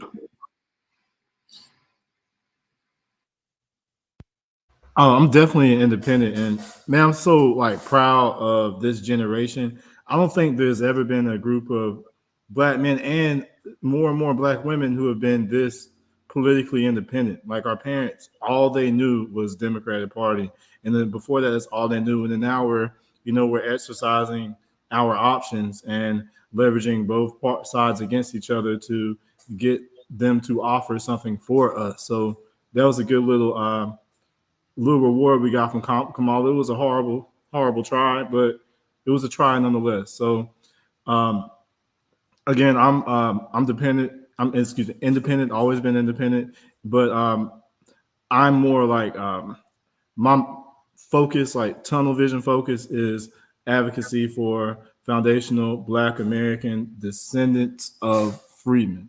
You know, like advocacy specifically for us, and we don't have that from the Democrat Party. They just have a sneaky version of undermining us, and I think that honestly they're pushing me more conservative. Like this isn't our parents Democrat Party. Like the stuff that they're pushing now is like, I remember being in high school when Obama was talking about, when he was on the campaign, he was against gay marriage, and then now look where we are now, where you know they're trying to talk about like trans kids, like, which is a long way for like 12 16 years. So even when that was happening, I was like, are y'all really like, yes, we should stay, I want them to stay out of our bedroom, but I don't want them to push it on. So it's like you make a deal with the devil whenever you get progress through liberals. Because but I guess to be fair though, and this is where I tried to like start at the horseshoe theory. Where would you say you've heard a actual politician, i.e. like Kamala, Walls, any of them, talk about trans kids? Or is that more so rhetoric from the far left? They have TV shows on TLC. Like the liberals have created a climate that allows for us to have, like, at the Juneteenth parade, they had a drag queen story time. Like, so if she, whether she says it or not, that's the climate. Okay, so you're not talking about like specifically like policies and politicians and them saying it. You're just saying like the general sphere of media and what you deem as like anything that's left leaning or liberal leaning.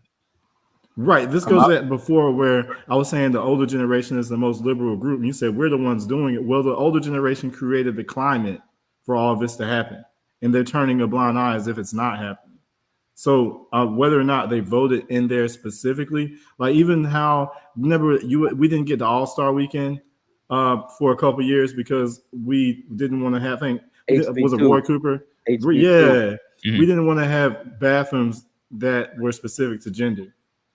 So the liberals do like kind of push policies like that, and even where they were trying to say that they would have bathrooms like that, and they would have menstrual stuff in those bathrooms in like elementary schools, and then like even some of the books that they're reading them to the kids like that are available to them. It's gotten too far when you involve the kids. Like adults, we should stay have an adult's bedroom, but that's the deal you make when you rock with the liberals, and also. Like the second Amendment. I guess there's a couple things, if I was to just be fair, that does end up kind of getting close to rhetoric. Like the books inside the elementary school thing. Like on the To Be Fair, so we did like a complete like research of that. And like yes, when you get into high school and whatever, like there's nothing in elementary schools. There's nothing. Okay. Like you never heard of a book called The Gay BCs? I'm sure a book exists called The Gay BCs. Like I also imagine they're not in the elementary school. That's a real book. But is it inside any elementary school? Right. Is it inside the library for them to check out? Right. Like those are like completely different concepts. And that's why, because at first we were talking about policies and politicians, and you took it to like just like the general social sphere things, in which I guess like I think right now at the moment we're trying to direct to politicians, policies, and things that they're trying to pass or want to pass. That whole thing, like to be fair, bro. Like, when do we start saying to be fair, bro? Like, why we need to be fair? Oh, we can't even be like honest on like seeing both sides. I don't understand that. Like, I don't know. Like, let's be blindly biased to our echo chamber. Nah, but we don't have to be devil's advocate for everything, bro. Like, no, it's not being devil's advocate. It's calling out like what's wrong if somebody says it. It's actually unpacking the issues and getting. Yeah. It's like having like you remember when you said a good faith conversation. If I agree with you, I nod my head and say yes. If I disagree with a actual fact, I'm gonna just say that fact also. And that's where it's like we're just having a genuine conversation. That's where if I say something wrong, I hope you'll be like, hey, to be fair, that's actually incorrect. And this is what's actually real. That's how the conversation should be.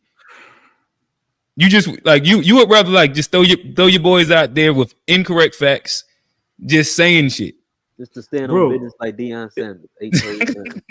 Bro, if I'm saying the liberals are creating this climate that's opened the door for like drag queen stories at times and stuff like that that's out there, there's no to be fair behind that, bro. It is what it is. This climate is here and it is present and it's observable.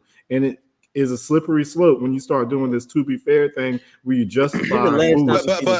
But who's the most famous trans person that you can name?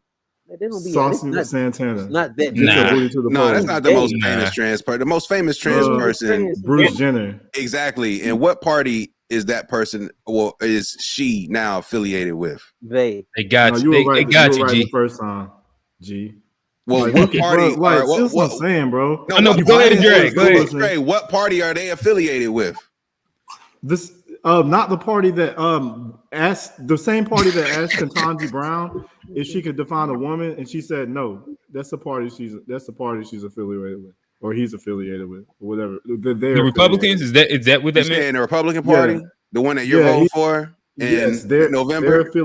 They're affiliated with the party that was asking Ketanji Brown. Hey, but Trey, hold on, man. I ain't gonna lie, bro. I tell me explicitly you not voting for Mark Robinson so we can continue. Bro, I have to see who he's running against, bro. I'm not familiar. I'm not educated. That's all cold as hell, though. Just to be honest, he said white people, black people owe white people reparations. You can't vote for him. He said those words. He said, if anything, black people owe white people reparations. Like, why? I don't understand this. Like stick the fork in Mark Robinson. Stick the fork in him, bro. TBI, do you hear this? TBI, I see you in the chat. That man said that we owe white people reparations, and This is where Trey you be is losing saying me, he bro. might vote for him. He's It's Let your brother know that that's it's off code. impossible to carry this level of smoke, but then be like, I got to see who Mark Robinson running against, bro. That don't make no sense. That's right now, I'm not gonna. I'll tell you this: I'm not voting for anybody to familiarize myself with the situation. Right now, I'm not familiar with it. So as I stands now, no, I'm not voting for him. He was on Pornhub leaving comments. You got to go. Look at Trey being fair. I mean, it's not fair. That's just logic, bro. Like, I'm not gonna. Why would I speak on something I don't know anything? Like, nigga, you call it fair, nigga? Yeah, I'm not trying to be fair. I'm just like, why? Just because I'm not gonna speak. Now on I feel you. when When you look at both sides, that's logic. I feel you.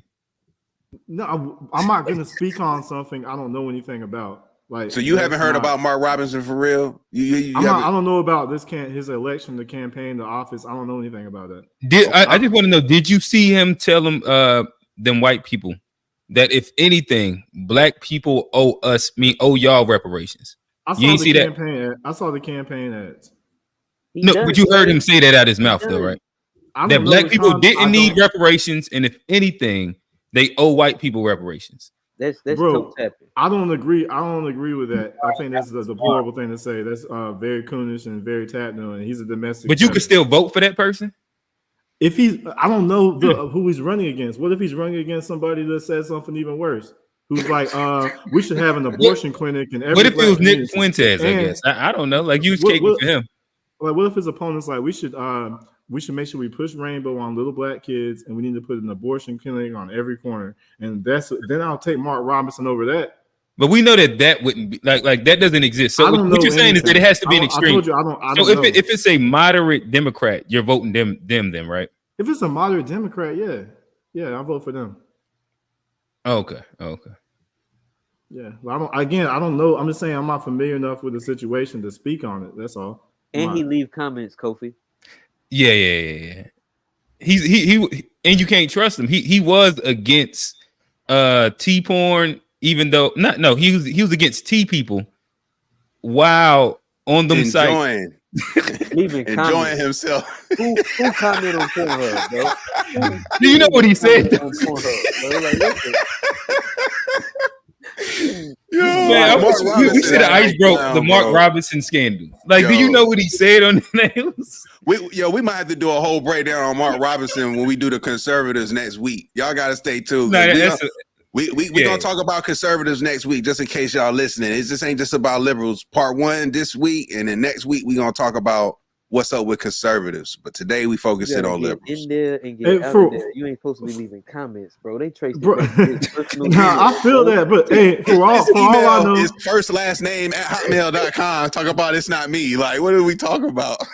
I mean, for all I know, y'all might just be repeating what you heard Joy Reid said. Okay.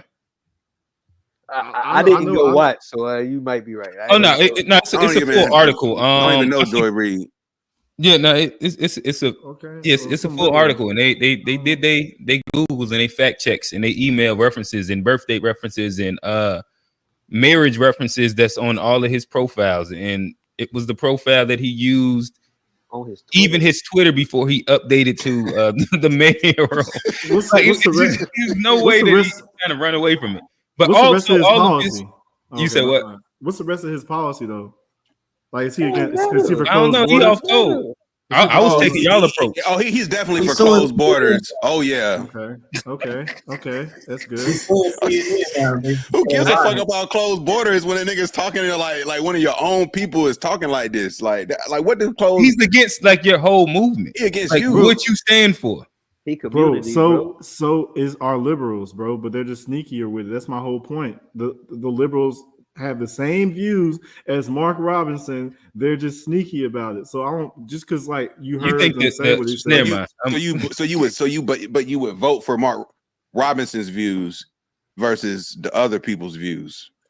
Depending on what the other people's views were. You said they're the same. I know what he had a view on. That's what I'm saying, bro. That's funny, John. That's hilarious. I get that, but just just being on on the seriousness, it's just I got to know more about the situation before I speak on it because I will vote for a T person if they're going to close the border. What if there was anti-reparation though? Everybody's anti-reparations. Oh, okay. So you got to vote anti-reparations. Or if I'm going to vote and they're both anti-reparations, one's anti-reparations, but they'll close the border, then give me the anti-reparations person that'll close the border. So reparations is officially off the ballot for you then, because I know at first you were saying that was a swingable. That was thing. like I thought that was a line in the sand. Yeah, with Deion. He did say that at a point, and then he came back and said that I said I was lying, and then, but it seems like it's now it's off the table. Well, 2 months ago you were saying it's on asking if it was on the table, and I said I don't know. Maybe with your attitude, it's off the table if you're just giving up. You know, he said that before 2 months ago. This was already out there. Yo, man, if anybody watching, if we got to put a compilation of some Trey clips together here, because you are a funny ass nigga, bro. I'm telling you, you have a way of not saying things while saying things. Like you'll be saying stuff, but you don't be wanting to like say stuff. Like we got to put the compilation together. Yeah, I try, bro. I don't want to. I have a filter. I have a filter, bro. If I could have a podcast where I can just have like an avatar and then have like an AI voice, bro, I would go crazy. Oh, I would love to see that version of you know that would be what we call the platform. You get deplatformed, no, for sure. I cake up first. No, as far as I just have to see more of his other policies because I would say that reparations. It looks like no candidate at this point in the game. Maybe it isn't an issue. I think it should be an issue for some black people. They need to stand hard line. If it's not going to reparations, then no vote. But there also need to be some black people. Like we have a border crisis right now. So I think dealing with that is a respectable.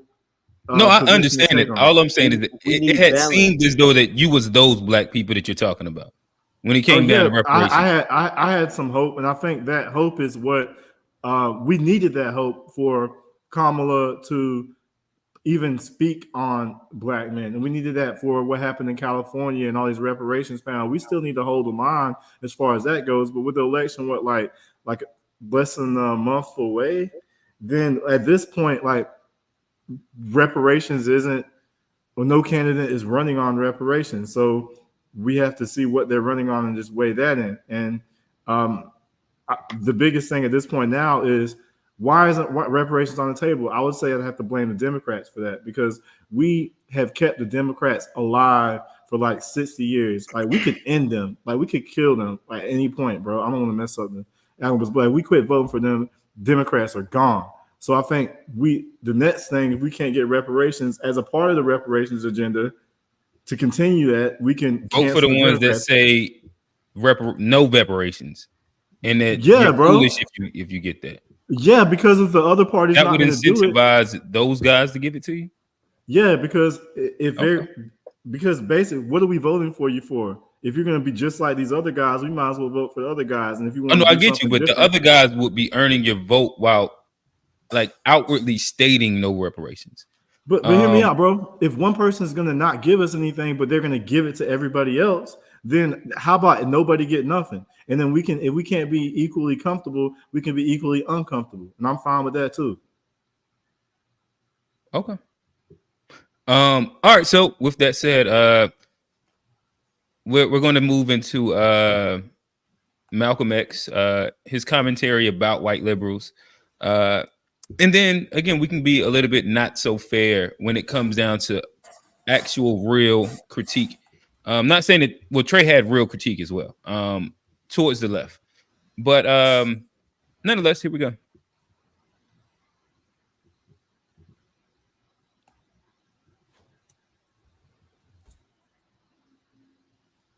There are many whites who are trying to solve the problem, but you never see them going under the label of liberals. That white person that you see calling himself a liberal is the most dangerous thing in the entire Western Hemisphere. He's the most deceitful. He's like a fox, and a fox is always more dangerous in the forest than the wolf. You can see the wolf coming. You know what he's up to. But the fox will fool you. He comes at you with his mouth shaped in such a way that even though you see his teeth, you think he's smiling. You take him for. Okay, so nonetheless, this was quoted maybe by Trey earlier, but from the limousine liberals to the again the far left progressives, I think that there is plentiful that we could critique. There's the question of, do they actually care about the actual issues? Are these things that are almost just like on the side of quote unquote their own moral good compass that they're looking for? All the way down to, this is just another way inside the framing of the clip that Johnny played for them to be complicit within the system while keeping us pacified. Nonetheless, fellas, liberals, what's the problem? What's our problem, bro? How we gonna keep following? We've been following for the same thing since Malcolm X, bro. It's crazy. In fact, literally the same playbook. It's like why are we still talking about this? So all right, so I don't know where y'all want to take the conversation. We even want to shift it to just like it's niggas, and then it's just like so it's black people fault, and like I'm gonna keep the question in the air first. The critiquing liberals, and then I'll go there, and then yeah, go ahead. Man, it's hard to critique the liberals because they're smart, bro. Like if they could just coddle us to sleep and then keep up white supremacy, then that's a good strategy, bro. But bro, the Republicans are going to keep up white supremacy. Like, I just can't get with that talking point. Bad cop. That's the distraction. They think they the racists, but they all the racists. Yeah, but then like, you don't see how like that being racist of one party but accepting of racism in another. That don't make sense. If they're working together. If that's what you're saying. Because it's a racist system, and in order to fly, you have to have a left wing and a right wing. Right. But why do you like one wing versus the other? I'm independent, but I'm saying we've only had a left wing. We haven't leaned into our right wing, and so that's why we get this push from left to right. It's not because we like one more than the other. It's we just have to reach. Does one have more to offer than the other? Because like you'll be implying that if you're saying they're working together. Neither one of them are offering us much of anything. What have the Democrats like? I mean, the Democrats. Right. We've been voting for them for 6. Where have we gotten? But if you're saying good cop, bad cop, then that's what I'm saying. They both trying to arrest you. But ain't you pro-Trump? They both trying to put you. They both trying to put them handcuffs on you. Whether good or bad. Like they both like, and so I know I get that, but then wouldn't you just demonize the system altogether and not just one? And not pick a side. I do demonize the system, but if we're only on the left side and the ship is sinking on the left, you have to try to move some of the stuff over to the right to balance this shit. It's not like I know. All right, so I get it. I guess if I'm trying to like bring it back to the question, because I asked about like critiquing liberals, and the answer was it's us, it's black people. In which, because then it pushes me into like the ideology of like defending some liberal policies to actually make an argument, where then we get into like we I guess I'd rather like stay in the spot right now where we're critiquing things that they have pushed down. An example of this would be you could critique affirmative action and how it has benefited more white women than minorities. I mean, not minorities than black people. You could critique that. Like, there's a bunch of different things in which we can actually critique them, and not specifically us being tricked, quote unquote. A lot of the social systems about like the Section 8 and public housing authorities, a lot of that stuff, and a lot of that stuff we voted for, but we see how that has impacted us over the years. We see the degradation of the nuclear family. I mean, that's an easy one. Hell, we all voted for Joe Biden and them boys to go up there for the super predator in the crime bill in 1994. That directly, affects. I mean, there's a lot of instances where we can look back. Hindsight is 2020. We can look back and see like how they have tricked us. Like, I mean, it's a lot of different. I mean, I just gave those two. I know Trey probably got some more, but it's like, how many times are we going to be fooled? fool me once, shame on you. Fool me twice, ain't gonna fool. Like we have to, it does come to us at some point if we're only going to vote for a system or a party that doesn't give us results. We have to look in the mirror. But just to be clear, Johnny, are you pro voting Republican? No, I'm pro voting Green Party. I'm pro voting any and everything that keeps us balanced as a people, because I think we are a balanced people. There's probably some of us that are super conservatives. There's some of us that are super liberal. Most of us are probably in that 80% of the bell curve, and we can it's about balance. You don't have to have an allegiance or a hate for either one of them, but it's like what actually works for you and like your family. Okay, so And that's a little bit different than Trey's position because he's like, no, we gotta vote for Trump. I don't agree with that. I mean, some of us still have to vote for Kamala, but I mean, it's about balance at the end of the day. I'm not like totally. I mean, I have like gay black women friends. They're not gonna vote for Trump. They're gonna only vote for Kamala. Like, and they ain't gonna tell them to vote for Trump. Like, it makes sense for them to vote for Kamala. It makes sense for some of us to vote for Trump based on what our beliefs and our values are. And until we start voting like individually, like in our values, what works best for us, I don't think we'll have that balance because we're all gonna always lean to this is best for us, and they hate us. You know, so that's my take on it. Black people love voting for their sexuality, bro. That's crazy, bro. They're not voting for black people. They just know that what some of that saucy Santana is on the menu, so that's all they need, bro. It's disgusting. I said his name enough tonight. Like, that's all I get attacked by. Right. I mean, the reason I'm bring up the only reason I bring up Saucy Brantana is because remember last year, because there's a lot of pandering going on. You remember when they did the thing, get your booty to the pole? No, I don't. Nah, that wasn't in my algorithm, bro. That was their campaign. You do be having a weird algorithm. You done sent us some songs I ain't never heard either. I just be like tapped in, bro. I ain't get that one cross the timeline.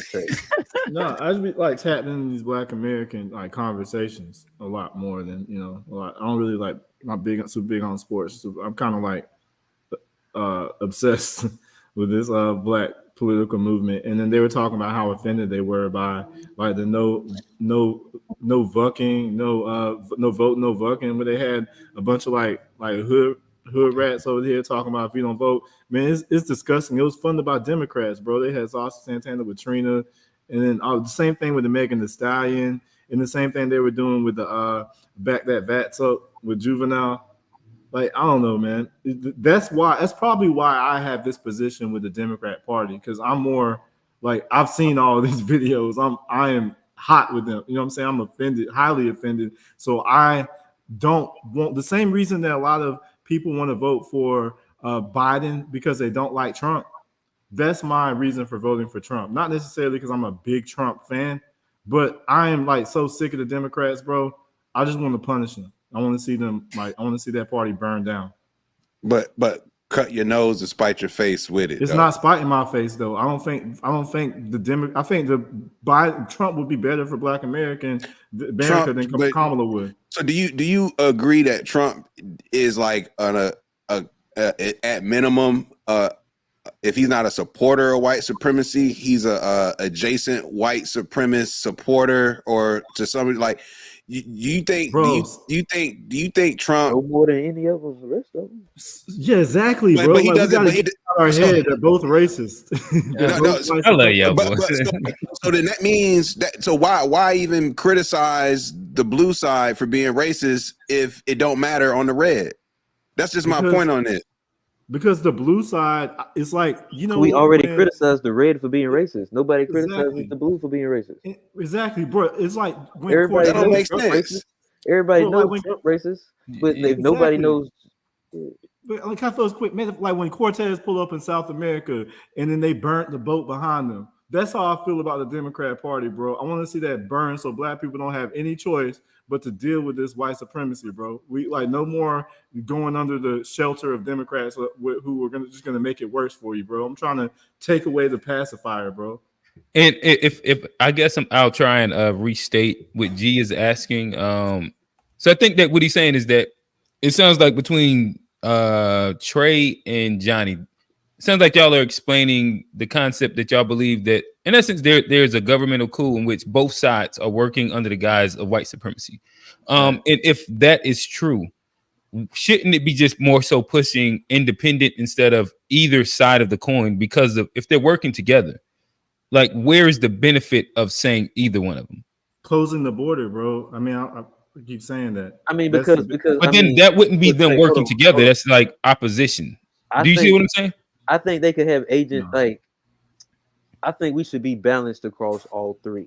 I wouldn't just push either, even independent, like because they could have agent like because they say Jill Stein might be working with Russia, and like it's like you got to vote for whatever makes sense for your values, and I don't think we should just push one party for all black people, no matter whether it's independent, conservative, or liberal. We just have to push what makes sense for each of us, and Right, that's why but I just I wouldn't guess go. that wouldn't be consistent with the idea that it's a guys under white supremacists and they're working together because of in that concept, then voting for all in like there's no party that actually is beneficial for us. I think you're Under the overanalyzing. two-party system, that's where you will I think be independent. I If you're think you're going with the overanalyzing. original No, yeah, ideology, yeah. I mean, those okay, two aren't like linear, yeah, right I there. What get you're saying. that, but I mean, but we talking about politics and lobbyists and deep state. Like, you don't think like a lot of that's even on the third party is even bought out and corrupted. But to from what I'm learning, I'm not an No, expert I in get what you're and all of saying, that. but Yeah, all I'm like, but then that takes it to like now we're in a 3-lane highway that doesn't necessarily like you know what I mean cross section because of like those things don't they don't specifically connect if we're speaking through it. But hey, Black, talk to us, Yeah. brother. What we on now? Um, we were critiquing the left. That's what we were doing. It wasn't going well because we started again critiquing black people. It seemed like specific critiques of the left in general, as it kind of like shakes down. Yeah, I just feel like a lot of their rhetoric has become too see-through now and a little outdated. And so it feels like the love. Well, I feel like they could possibly lose if they're just insulting the intelligence of a lot of people right now. Because they kind of still are doing the same playbook of pandering versus like results. It's like, all right, they're the bad guy, we're the good guy. And it's like, all right, y'all, all right, we know they not shit, but like, what else? Like, what have y'all done? What are y'all doing? Y'all, because y'all kind of just make shit sound good and look good. Like, what are y'all doing too? And their response is always they can't do nothing because it's blocked by Republicans, it's blocked by the House, it's blocked by Congress. The Democrats always get in power and then be powerless. Like they can never do nothing, and then they're always blaming the past administration on why they can't do nothing. So like, what's the point of having Democrats in power? Because Thank their you. excuse is always like we can't get it done because of the Republicans. But then Republicans get in and they get everything done. They get the Supreme Court people to do boom boom boom. Why y'all can't make no moves? Like where is their power at? And it shows that like it's other powers that be behind the scenes, and that's why Republicans was in power for so long. Like Democrats being in the office is still limited. It's only in our generation that we have like a lot of Democratic presidents, but Republicans was doing that shit like I don't know what 20 years straight, 24 years straight before who broke it? What Bill Clinton, I think. So I mean, Hold on, say that last part again. Republicans was Republican presidents for like almost 20 years straight or something like that. I think You said Republicans, or are you talking about them? Yeah. Okay. Republicans. Okay, got you. But I guess are you talking about like from Reagan through? Wait, no, because Carter. Reagan through Bush. But Carter was in there, right? Jimmy Carter He was was a single before. term. Yeah, he had one term. Jimmy Carter was before Reagan. Oh, he was. All right, my bad. He was 76 to 80. Yeah, you're right. But I guess if I'm giving some pushback on that, that 20-year stretch could possibly be the worst in Black history, right? Like American Black history after slavery. It was what? That 19 like 80 through the 90s, the Well, crack era, the that was crack the epidemic. downfall. That was like the worst time statistically. We talking about murders, we talking about unemployment, we talking about crime. And That just was kind of like if that happened during the whatchamacallit rule, that kind of is an indictment on conservatives. And the Democrats did. It's not. I think what A Black is saying isn't necessarily the case because I'm just looking at this list, and if you're looking at it from the 1900s, like 1913, 1920, Democrat, and then it flipped Republican from 21 to 32. Different kind of Democrat back then, you know. Like, yeah, bro, for real. I mean, so you just want to talk about since when? Since the 60s, since Lyndon Johnson and Kennedy took over? Because then you talking from 61 to 68 was Democrat. Was Republican. 60, the whole 60s was Democrat, basically. Then Nixon and Ford was Republican. And then Carter was Democrat. Like the Republicans had a run in the 80s from Reagan to Bush, and that's really it. That was 12 years. And then they had Bush again. That like it's been a swing from Democrat to Republican. Like they had 3 terms. Democrats had 2. Republicans had 2. Democrats had 2, and it's been back and forth. Like I don't think nobody been overwhelming. I don't think nobody had 4 in a row. I want to let A Black land his point though. I'm saying, well, if that's the case, then that diffuses Q's point of like it being the worst time under them. If it was half and half or swinging back and forth, then the 80s up until the 80s was Republican. The whole 80s was Republican. That's what that was like a 12-year stretch. It was that 20-year period, and then we started getting Democrats, Bill Clinton, and folks started coming. Barack. Okay. Yeah, but that 80 stretch, that regime, that was mostly Republicans, and that was really kind of like. But you also had Democrats in local levels, state levels, and government levels too. So they all complicit too. So you can't really ever blame one. Like they all are either not getting shit done. Definitely for us, like Democrats was a part of the crack era too, and. Neighborhoods with drugs, like they was all complicit. They wasn't like trying to stop Republicans, like, oh, they're killing these niggas, please stop. Like they was in on it too. So and same thing though too with the super predator bill. That was a bipartisan thing. That wasn't just Democrats that got that passed. Like both parties supported that bill. But why did they call it Biden's law? I think he wrote it, maybe. Yeah, I think he was the lead. I think he just wrote it. But I mean, like if y'all want to do an unpack on the crime bill, that's his own interesting thing because it wasn't unpopular inside the Black community. Oh, for sure. Yeah, exactly. Them old heads, bro, and then the boule, bro, them same ones I keep talking about, bro. That's one of my biggest gripes, and they prove that. But one big thing is different. But you about to say though, that in like complete out of context, also because it was the crack era also happening, in which the communities were also being ravished by what those things were. So like the idea was something needed to happen. And like that's where like it becomes like a real big context. I ain't saying that it's right, but I do think that we lack heavy context whenever we do talk about the crime. That sounds like an excuse because there's an issue with opioids in the white community, and you don't see old white people talking about lock them all up the way old Black people talk about lock us all up because they're not off code like our elders are. And then a big difference between Trump, though, and Trump isn't a typical Republican because if it was like Mitt Romney versus Kamala, I don't think you would see like Black people thinking about them. But Trump is the spot. Like the Republicans are scared of Trump. Like they tried to kill him, not them, but like they tried to assassinate that man like 3 times. He talks constantly.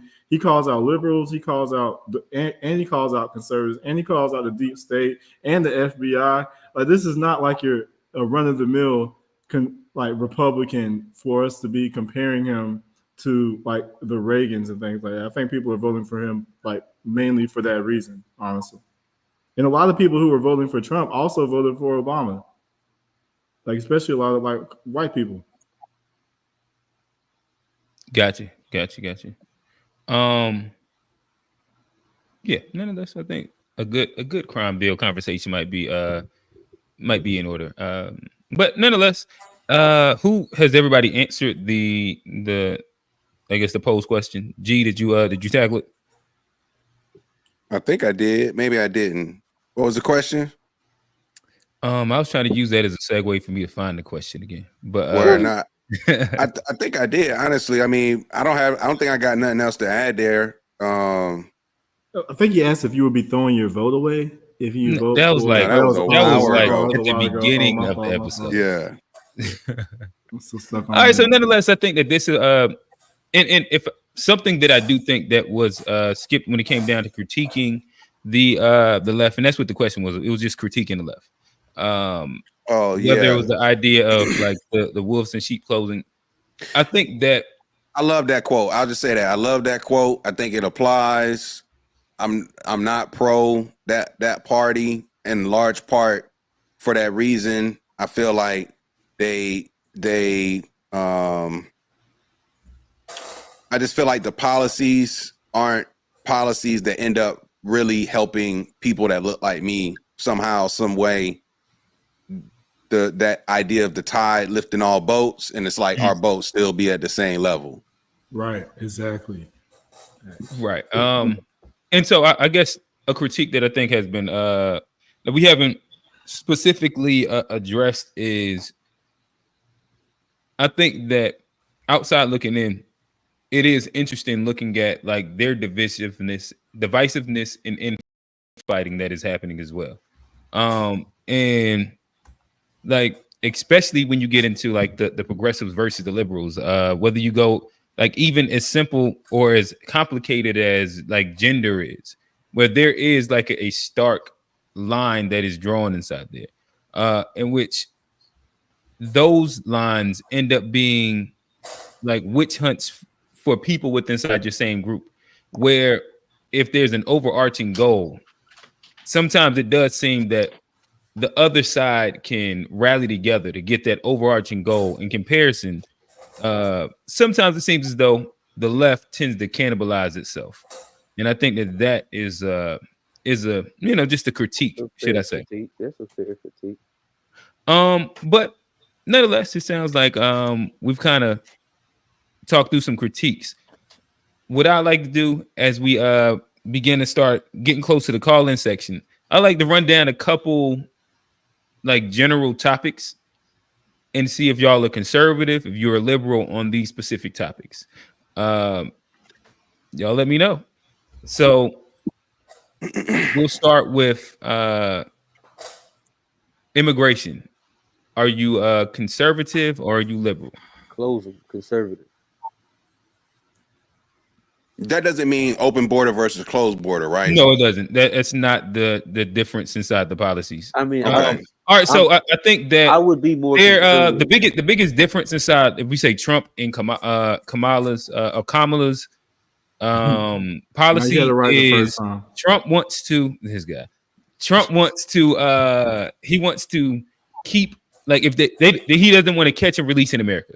He wants to catch and like take them back to Mexico. He wants to deport or find a way to deport all immigrants that exist and build the wall. Kamala, well, I think the Democrats are still building the wall, to be honest. But they're kind of still with the whole catch and keep in America and work the whole thing out through the system. And that's kind of their biggest difference. So immigration, are you more liberal or conservative? I would still be more conservative, just based on everything I've learned about what happens when people come over to this country and the fight that we're still fighting in this country. I have to be more conservative in that issue. I think I'm in the middle. Like with legal immigration, I feel like it should be controlled as far as which areas you can immigrate to. Maybe like middle America, those like unpopulated areas, like relegated to certain states, and like that's a great point. Got this opportunity, they can build community there, and y'all can do whatever. Versus like then it's not no fear of like coming to other cities and taking jobs and all that. On the illegal side, I feel like you can make it over here without getting caught, or getting popped, then good, you made it. And you can get caught, then if you do get caught, then hey, they got you. You know, send your ass back. But if it's legal, I feel like it's cool, you know. And then, like I said, if it's overwhelming numbers, which I don't think is really like that with any group, but if it ever is, they should just like section it off to certain states that's available. You come to this country, you can live in Nebraska, you can live in North Dakota, you live in these like places that ain't nobody out there. You know, they just like they throw up apartments out around here, throw some shits up out there, and then create some communities and new economies in those areas or whatever. That would be forward moving and progressive. But that's only if you get overwhelming numbers. I don't, unless we're getting that from the southern border. Like I say, the Mexican and stuff. Like I say, if you want to come here illegally, do it like everybody else got to do for every other country when you traveling and stuff. But if it's illegal, like I say, you don't get caught until. I'm not mad at the mayor of Charlotte's plan for immigration. Send them all out to South Dakota. Get them in rural towns and townhouses and make them work and build the American economy. I ain't mad at that. Yeah, Trey, talk to us. Yeah, A Black, I'll put them in North Dakota. I agree with that. Not in Chicago, not in any of these black towns. Let's move all the amnesty cities and the right to work states and the sanctuary cities. Just throw them out there. I mean, yeah. I mean, that would be a consolation prize. But when you say between liberal and conservative, that's tough because liberals, like they're like DACA and amnesty, but conservatives, they also did, like Reagan did a mass amnesty too. And also they're all about cheap labor. So I think they kind of pretended they're against immigration, but really they're not. So I would say I'm more in line with Trump's policy, which is, didn't he say he was going to bring back the Alien Enemies Act of 1798? Oh, so you a Trumper, not like a conservative. As far as immigration goes, as far as like the border goes, very much so, bro. Okay. Because he's all about. He said if you come here again after you've been deported, they'll give you a mandatory 10-year prison sentence. And if he said you come a third time, it might be, you know what I'm saying, some, in a guard somewhere, you know what I mean? And also they said that if you kill an American citizen or somebody in law enforcement and you're illegal, then that's automatic capital punishment too. So I like that tough on the border because every country is tough on the border. Like we talk about Pan-Africanism. I can't go to an African country and be a migrant and legal without getting hemmed up. So I mean, like, why are we the only country where our tax dollars go to non-citizens? And Trump is totally against that. So I'm not liberal conservative. I'm just Trump's policy. And also, I would be against birthright citizenship too, to be absolutely honest with you. And also, I'm not even sure if you should really be able to vote if you have immigrant background, honestly, because it's on. Whoa. I mean, I think ain't no way there's no way you can pass that, right? Because it's a lot of white folk that got immigrant background. Even if they naturalized citizens, Well, he said he's not for that, like the birth right. Yeah, I'm not even talking about birthright. I'm talking about naturalized citizens, like people who come over here and take the test to become a citizen. Nah, he ain't for that. I don't think you should be able to vote unless you can trace your lineage back to the founder. Then nobody should be able to vote, bro. It'd be just me and you. All these made up lines everywhere that people didn't put in the world to call this a country and this a sovereign nation. Like, I mean, this is a nation. But it's so many immigrants that came to America. You can't say no. I mean, I know it's my project. It's my project 35. I know borders were man-made. That man gonna rewrite Ellis Island. Fuck Ellis Island. I know it's a lofty goal, but Project 35. What about the fact he's so crazy?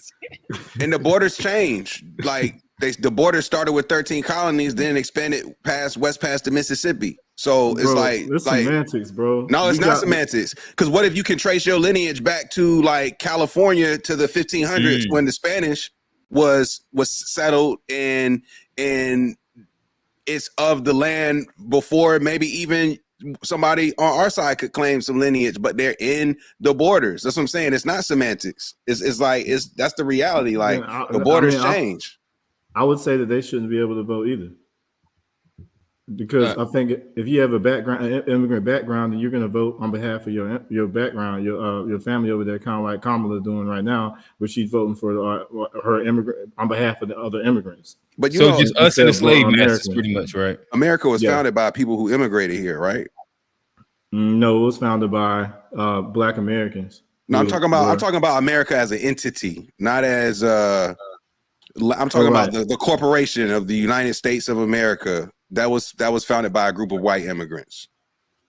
Yeah, I guess you could say that. There's some things about the people in that group that might have been there was a Moorish presence over here, and we don't know exactly what all the people look like around that time. They still would be immigrants. They would still be immigrants.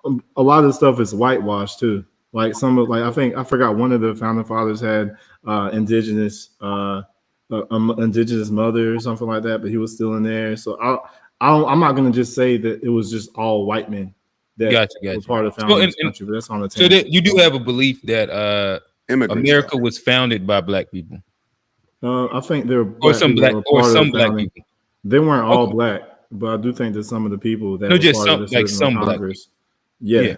Because we had a contract with I think Morocco was the first place to recognize United States sovereignty after they got their independence. There was a relationship there, and also with the piracy and fighting that over there, they had a relationship with the country over there. And then there was a Moorish presence in America back then too. So I think a lot of if you like read and don't go by like the standard curriculum, then you'll see that there are black people there. So I'll say that to say that I'm not just like all the white people that founded this country. There's some black people there too. They're also black indigenous. They're black, enslaved. Gotcha. I don't want to get too bogged down on it. I got a few more.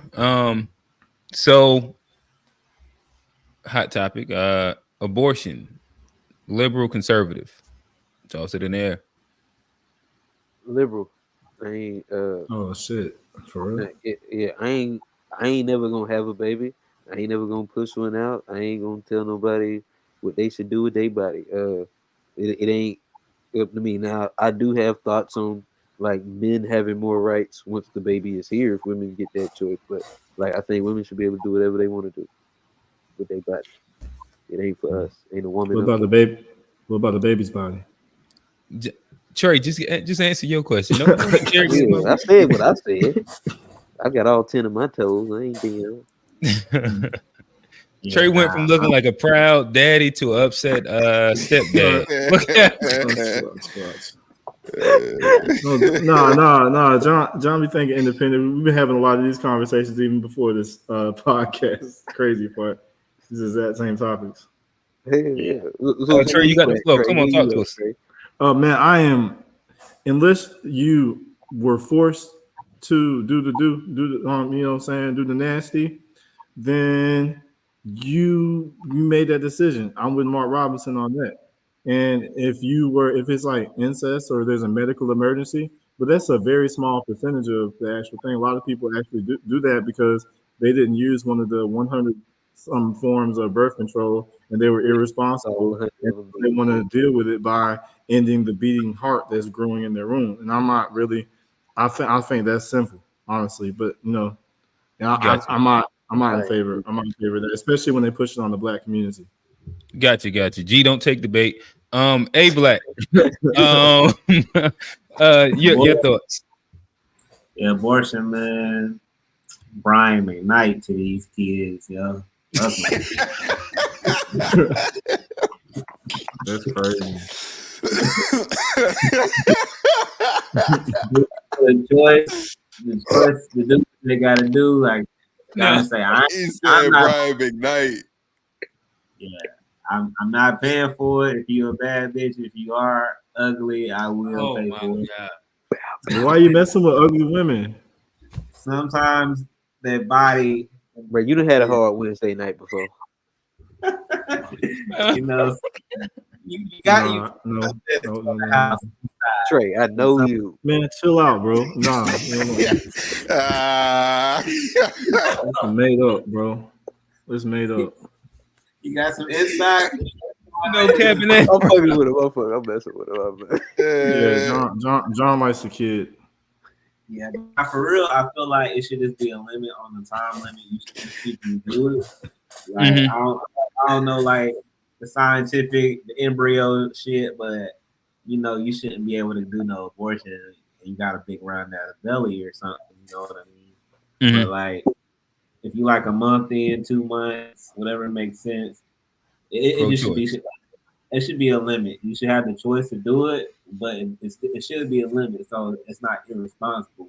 And like, you're just not going every 2 weeks to get an abortion, or people not forced to it. And then I think they should add some counseling into it. If you get a certain amount, like you get up to three, like I gotta sit down, like all right, what's going? If you want to get more, you gotta go to this counseling session because like it gotta be like something behind it. If you like getting multiple ones, like so I don't think it's normalized killing it, but it should be the choice. Like circumstances happen, not even just the extreme stuff like forced situations, but sometimes it's like people have sex and it's like, all right, we really don't have no baby, like, and you need the choice to do it. And then hopefully you'll be more responsible if that situation happens. Usually that kind of shakes most people into reality, like, oh shit, this is real, let me protect myself. But if not, and you just out here reckless, then yeah, it should be limits to doing it, and then there should be a time limit to when you can do it. Like past like 3 months, like all right, now you gotta have your baby. Like Okay, got you. G, landing with you. Yeah, man. Me personally, it's not something I personally like agree with, but from like a government standpoint, I'm liberal in that. I don't think it's the government's business to make that decision for other people. Now, that said, providing funding for people to get it done, I think is ridiculous. Like you got to come out your own pockets for that. Like, okay. So I'm not that liberal where it's like, here's a coupon. Yeah. Go take care of that. You know what I'm saying? Nah, I'm not like that. But I do think it's not the government's right. Okay, got you. Social safety net. Are you conservative or are you liberal? That mean welfare? That does account for welfare, but just in general, having a social safety net, that is a more or less liberal policy. That's like the social democratic way, I guess you would say. Free market with a social safety net. Are you pro social safety net, anti? I think conservatively, like they kind of push back against a lot of the safety nets to it. I think hunger is good. I think hunger is good. Okay. I think you can't save everybody, and it's a disservice to the people that's actually doing the work to try to save everybody. So I'm a little more conservative. Okay, and by that meaning, so if you are underprivileged and poor, you just kind of like got to figure that shit out. I mean, I think if you're born into the situations, there should be some help. But I think that's literally what the safety net I think it should be for children. I don't think there should be hungry children. But I think that's what the safety net is. Well, I don't know. I guess like regular, can regular adults get it? But like, there's a lot of adults that take advantage of the welfare system, the way it's set up, and they that's what they take advantage of it. And it's not even just a black issue. There's a lot of white people that take advantage. I guess. Okay. That, like, I just think without that, people would there would be a lot more motivation. It's kind of Darwinism, survival of the fittest. I think. So with unemployment being like 3%, does that like make any difference? Like unemployment isn't an issue. You said unemployment isn't an issue? Nah, like if we talk about black people, like it's record low unemployment right now. It's under like. So like why do we need safety nets if everybody's working? Like, I mean, I think there's some things to be said about inflation and like the corporatocracy and price gouging that could be addressed, but I don't think there should be just a universal safety net if you just gonna be lazy. Okay, not with that. That's interesting. Okay. Trey, talk to us. I think I kind of might lean more liberal. I would like us to have something, especially like in within our own community, where I would like to see like the church kind of pick that up, or if we could do something, because I think there's too much wealth in America for us to have like skid rows and things like that. I'm not really sure. Maybe they can go to North Dakota with the with the migrants that A Black talking about, or something like that. Because again, if we have a place where a single person like a very small percentage of the wealth in this nation is owned. I mean, a very large percentage of the wealth is owned by a very small percentage of people, and then we have all these people that are poor. I don't think that's right. And like, how much more money do they need, and how much more incentive do they need to have more money? Like, they can't even spend all that money, or passing it down. It's like they got money for the next several generations. So I think we can do a better job of that. Gotcha. And I guess like the fair pushback to that would be, does that incentivize pacification? I think if you are pacified with having the bare minimum and not, just be on Skid Row, then I think that, that's your choice to be that way. But, okay. I think that's just more like, the right thing to do. Like, so you think people have the right to the bare minimum?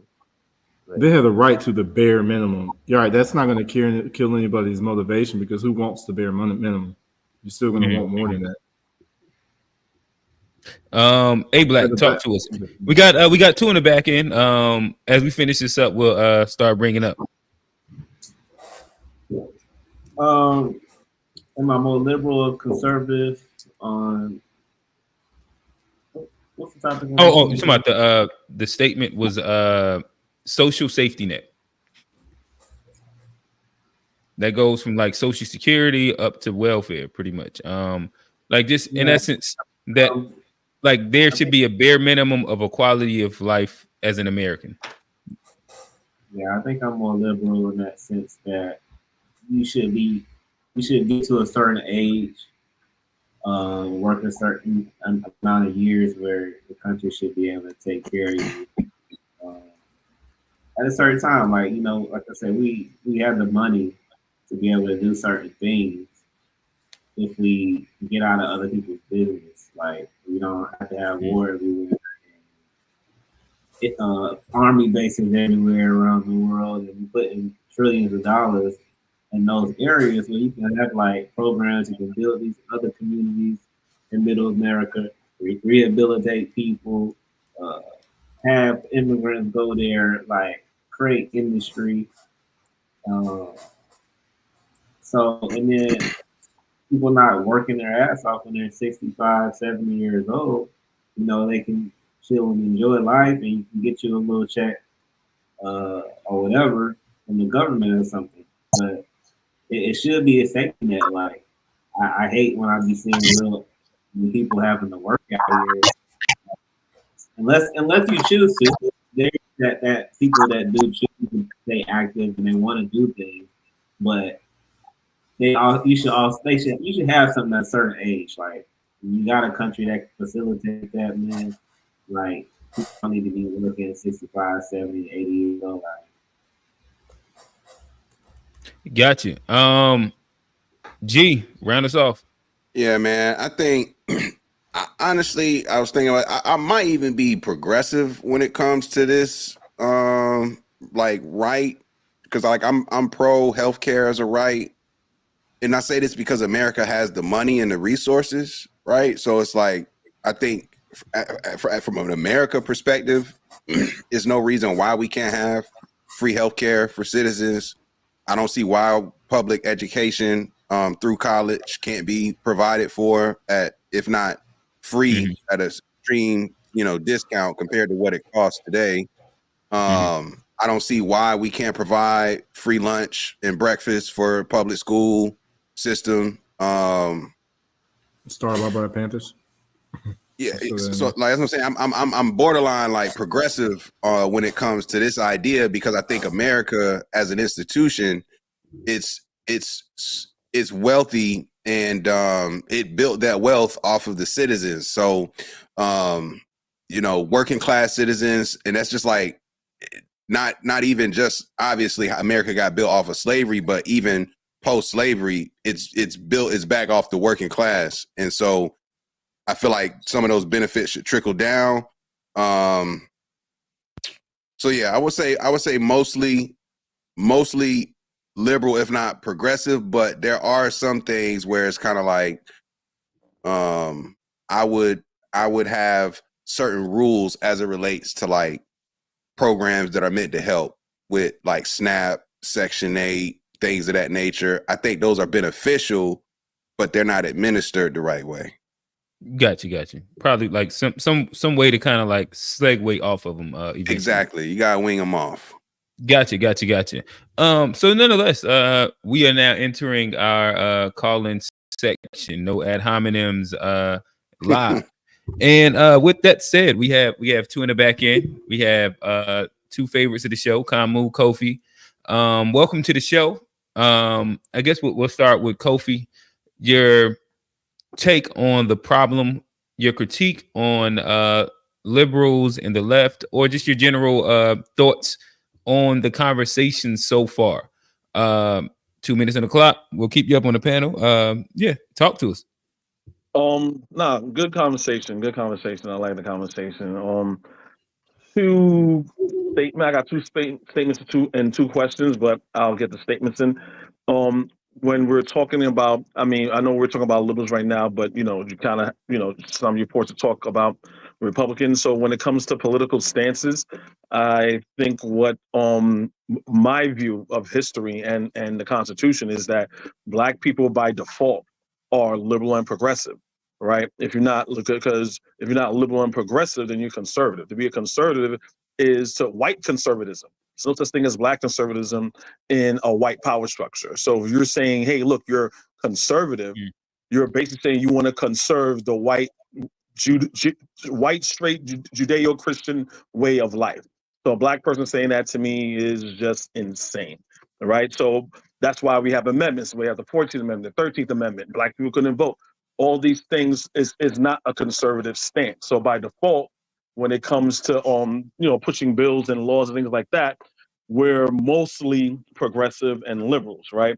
Far as political generalizations, I get there's a spectrum, but what I find out was happening here a little bit is like if someone says, hey, look, I'm a liberal, I'm progressive. Oh, so you're down with LGBTQ, which is kind of like it's like more like fear mongering. If I say I'm progressive, I'm a liberal, I'm expect someone to say, okay, you're progressive on what issue? You're liberal on what issue? Because I'm conservative. Okay, I was about to say, do you differentiate the two? Yeah. Well, to me, that's kind of the same. Because to me, they're kind of like synonyms. I really don't get, to me, it's almost kind of like splitting hairs, but I do see what you're saying. But on so I'm more conservative. I mean, I'm a little bit more open wide now, but Trey was talking about the whole thing with Obama. He was saying, hey, look, he wasn't even put a vote up for it. Obama just said, okay, gay marriage is just a law of the land. And I'm like, God damn, like, we couldn't vote on that? You know what I'm saying? So with that, I'm more conservative. I do have more conservative values, but my conservative values is not going to overlap my liberal values as me as a Black man when it comes to laws being implemented that benefit me. To me to be totally conservative, I don't care about the Black vote. I don't care about the 14th Amendment. I want Jim Crow back and all that stuff. So I don't want to take the time up. I have questions, but I'll wait till later. Okay, Kamu, talk to us.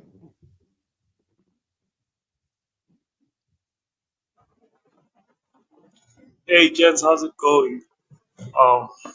Hey, man, America has a way of twisting words and terms and turning them into something that is ridiculous. There was an episode here we were talking about woke and just thinking about how America has turned that word into something that is very interesting. Liberal literally means willing to hear people's opinions out, and having general consensus about or whatever they believe in.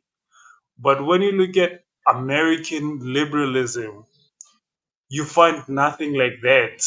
It's literally people coming with ideas and shoving them to other people's throats.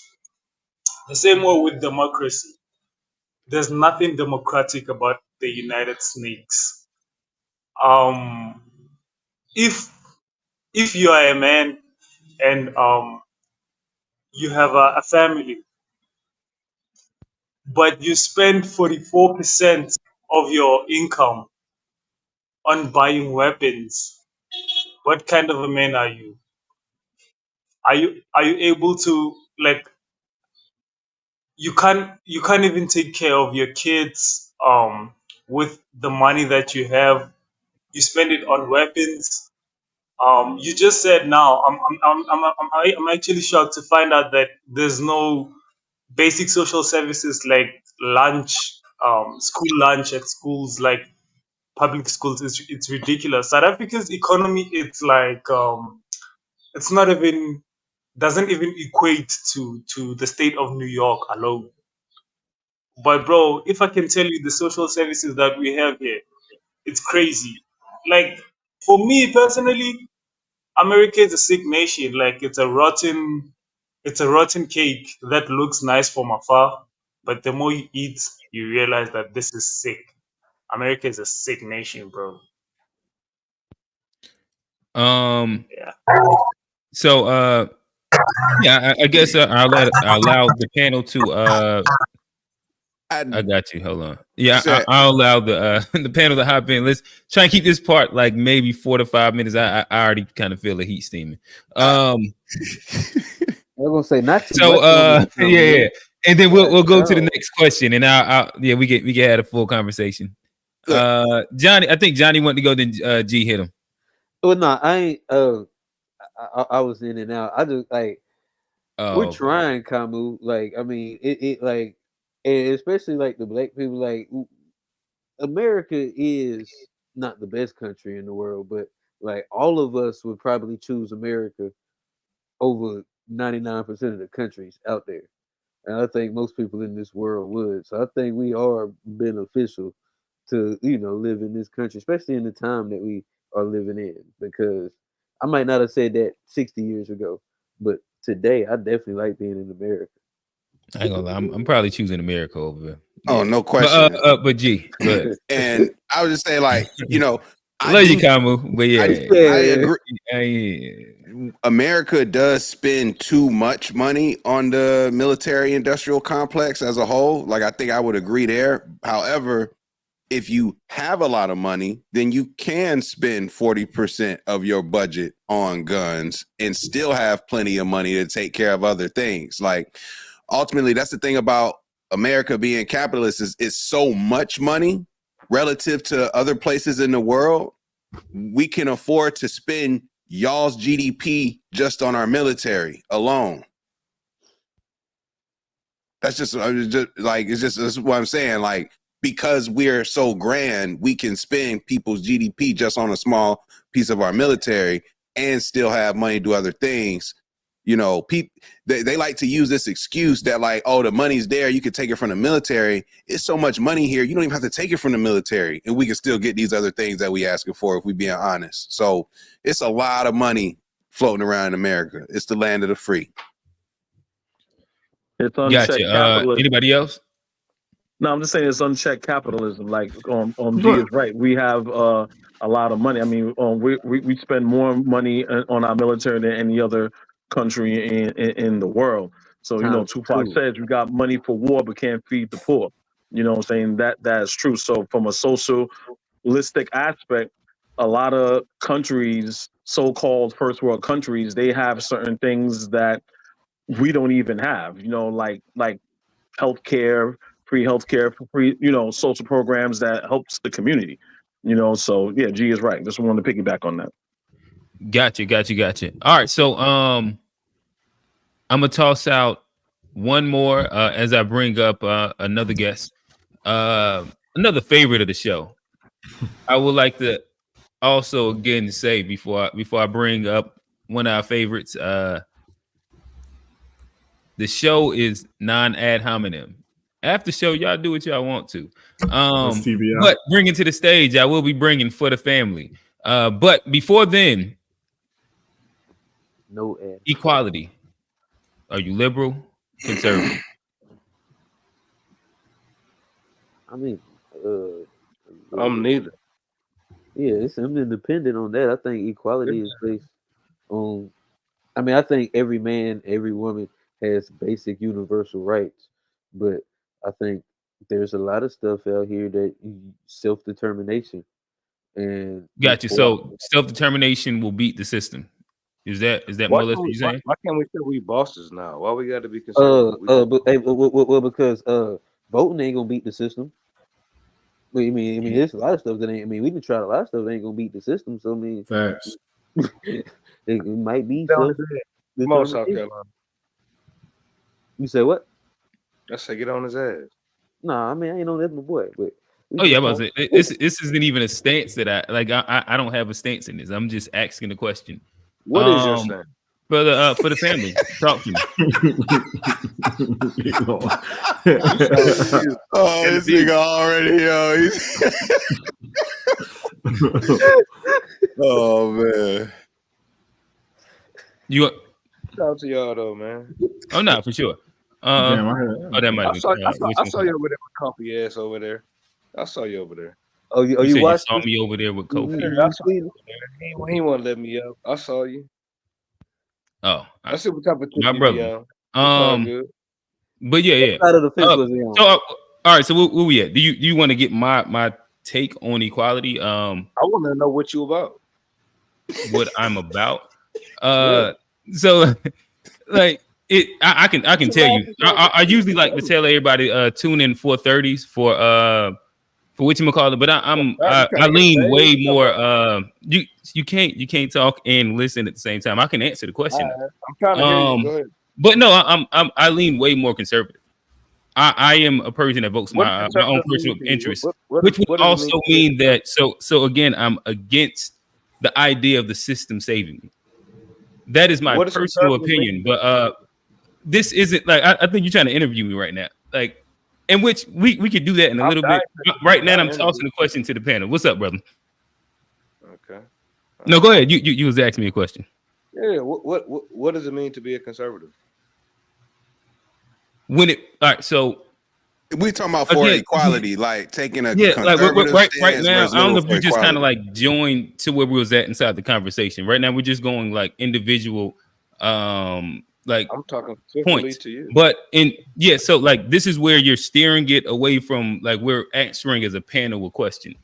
And again, I would love to get into that conversation with you on the after show. That's great, and I can unpack that all the way.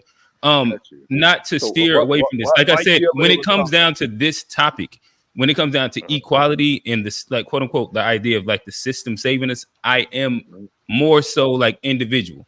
When it comes like if you want to say quote unquote bootstrap, I think that financial freedom is going to save Black people.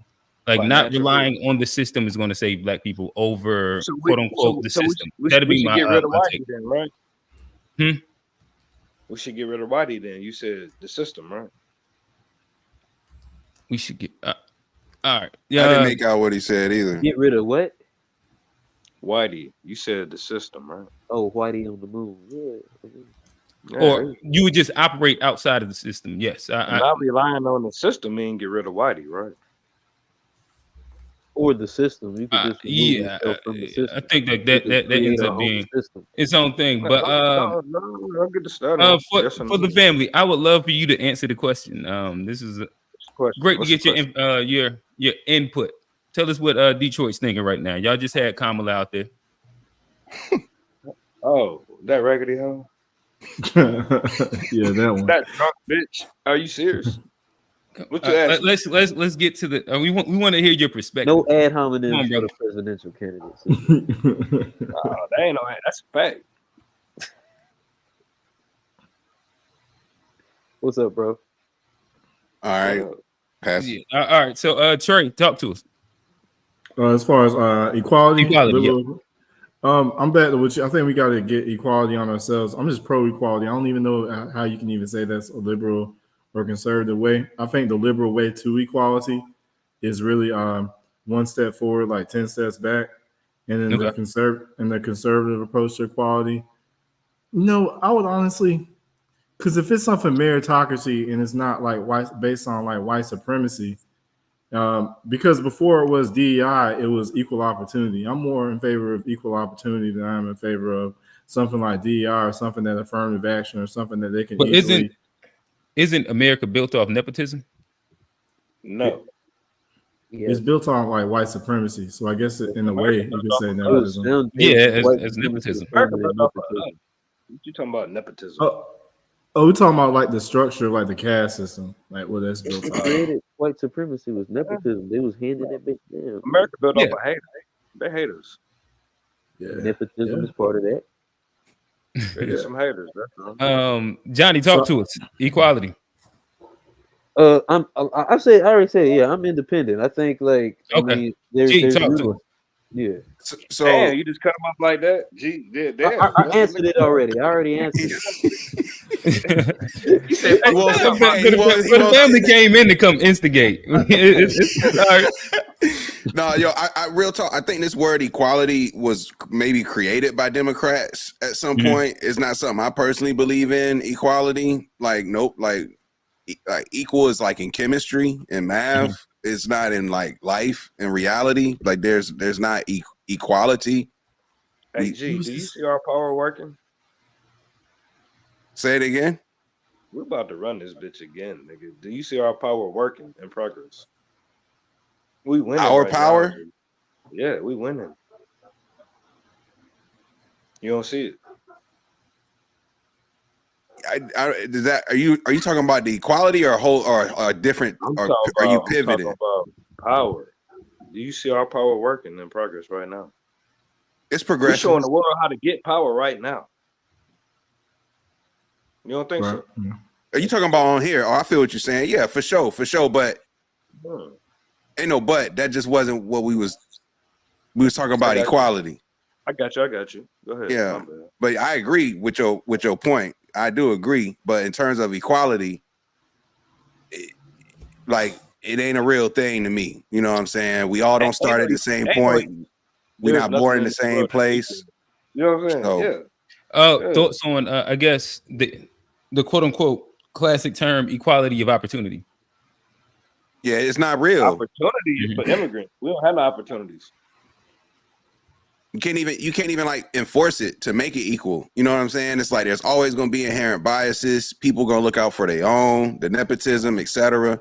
So like you said, Q, I'm more like along the lines of what you said. Like you gotta build it yourself ultimately. Like that's the only way to get there. Yeah. Okay, gotcha. Kofi, talk to us. Please rephrase the question.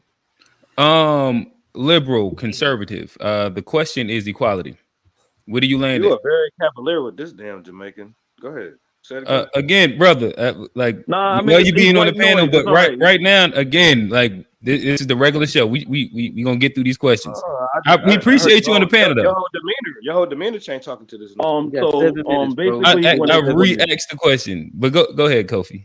Yeah. Now, basically, like I said, I'm more independent. I checked my voter registration. I'm not even affiliated with a party. So, but I do lean independent. So what it is right now is that I don't. Again, bro. Go ahead. You can mute him. You know that. You know what I'm saying? Go ahead. Anyway, so like I said, like I said before, I'm kind of fall dead set in the middle. So but I would say I would tend to be a little bit more on the left than I would be on the right. So what G was saying, yeah, no one's really equal in that sense. A sensible person will read the room politically and be like, hey, look, this will benefit me here, so this is where I'm going to go. So that's pretty much it. Gotcha. TBI, talk to us. Oh, TBI, it was good, bro. Yeah. What's good, Trey? What's good? Brothers, great. Another great topic. Great show. Did you want me to answer the question, Q, about equality? So you're fresh in the panel. So whether you want to talk about the problem, your issues with liberals, with the left, or like something that you heard, or you can answer the question. It's up to you. Definitely. No, so yeah, I mean, I guess going to the topic of liberals, yeah, I can't stand liberals. It's time for definitely Democrats party to go down because they've been using us for multiple decades. So I think it's I'd rather have if you're gonna be a white supremacist, I'd rather you just tell me straight up than act like you're cool and you sticking a knife in my back. So that's kind of what the liberals been doing all these years. So it's just time for us to let them die, and then in 2028 see if somebody comes with a better solution. So. When you say Gotcha. something about the little Gotcha. Kamu, finish this off. that sounds When crazy as hell. Clarify Pause. Hey, Say it again. America, We can't hear you, brother. not talking about. You can hear me? Now we can. When I talk about America, I'm referring to Washington D.C. I'm not typically or generally about black brothers and sisters, and I understand that you try and it's okay, but and What the hell again that mean? We try. I We see try. black What you people in mean? America as citizens of war. I don't see them as you'll never be American in my We will so never be like American. And we will never be African in your eyes either. You bro. Back. Fuck well what you that is talking up to about. you, bro. But black people in America are I'm not African. your So brother, if you don't nigga. want to, We can it's talk okay. straight. You said But we'll never let me be make my American. point. That's crazy. Go ahead, All right, brother. here we go. After show they got started Man, early. Yeah, but hey, G, go ahead and get the link together. But yeah, Kamu, go ahead and land your point. Like 30 seconds ish, and then we gotta kind of wrap this up. 30 seconds. Oh, okay. It's just social service. When it comes down to social services, man, it's ridiculous. You cannot give me a good enough reason why America would spend 44% of the budget into the military. It would never make sense. It's just sick to me. So like you can come up with a bunch of excuses, but it'll never make sense why you'd spend so much money creating weapons of mass destructions to invade people and to force people into your free market We're not bullshit. Ben Like Laden. it's Weapons of mass destruction. This is what we Gotcha. talking about. All right, so fellas, give everybody a quick chance to kind of like shut out. Where is he at? Kamu, you killing us. But everybody kind of land like let everybody know where they can find you at. We ain't really got too much time for a last dissertation, but you just let them know where they can find you at. G. You already know at GSHPOD, hashtag GSHPOD. Check out the G Shit podcast wherever you get your podcasts. Hi. David Walker, aka FBA Zone. Talk to him. Check out Professor Black Truth and Jason Black. That's where I get a lot of my information. They articulate it way better than me. So check them out. Hey, did you see? You Heard see? you. Johnny, talk to him. Let them know where they can find you. Oh yeah, every Sunday, 4:30 p.m. You can find me at the To Be Fair Show. Also, Johnny P. Newton. If you got smoke with me, send it to the DM. Also, you got love for me. See the Cash App right there. JRock989. Appreciate y'all. Tell them where to send the news. Kofi. Yeah, shout out to y'all. Another good show. Thanks for coming through. Shout out to Rel. I know Rel ain't here, but shout out to Rel and everything. Yeah, good show and everything, and that's pretty much it. Peace to the panel. Yes, Y'all sir. can find me at Kofi the Black Critic. I got my own YouTube channel. Peace. Gotcha. For the family, let them know where they can find you. Oh, you can't find me nowhere. That's the purpose. Got it. All right, Kamu.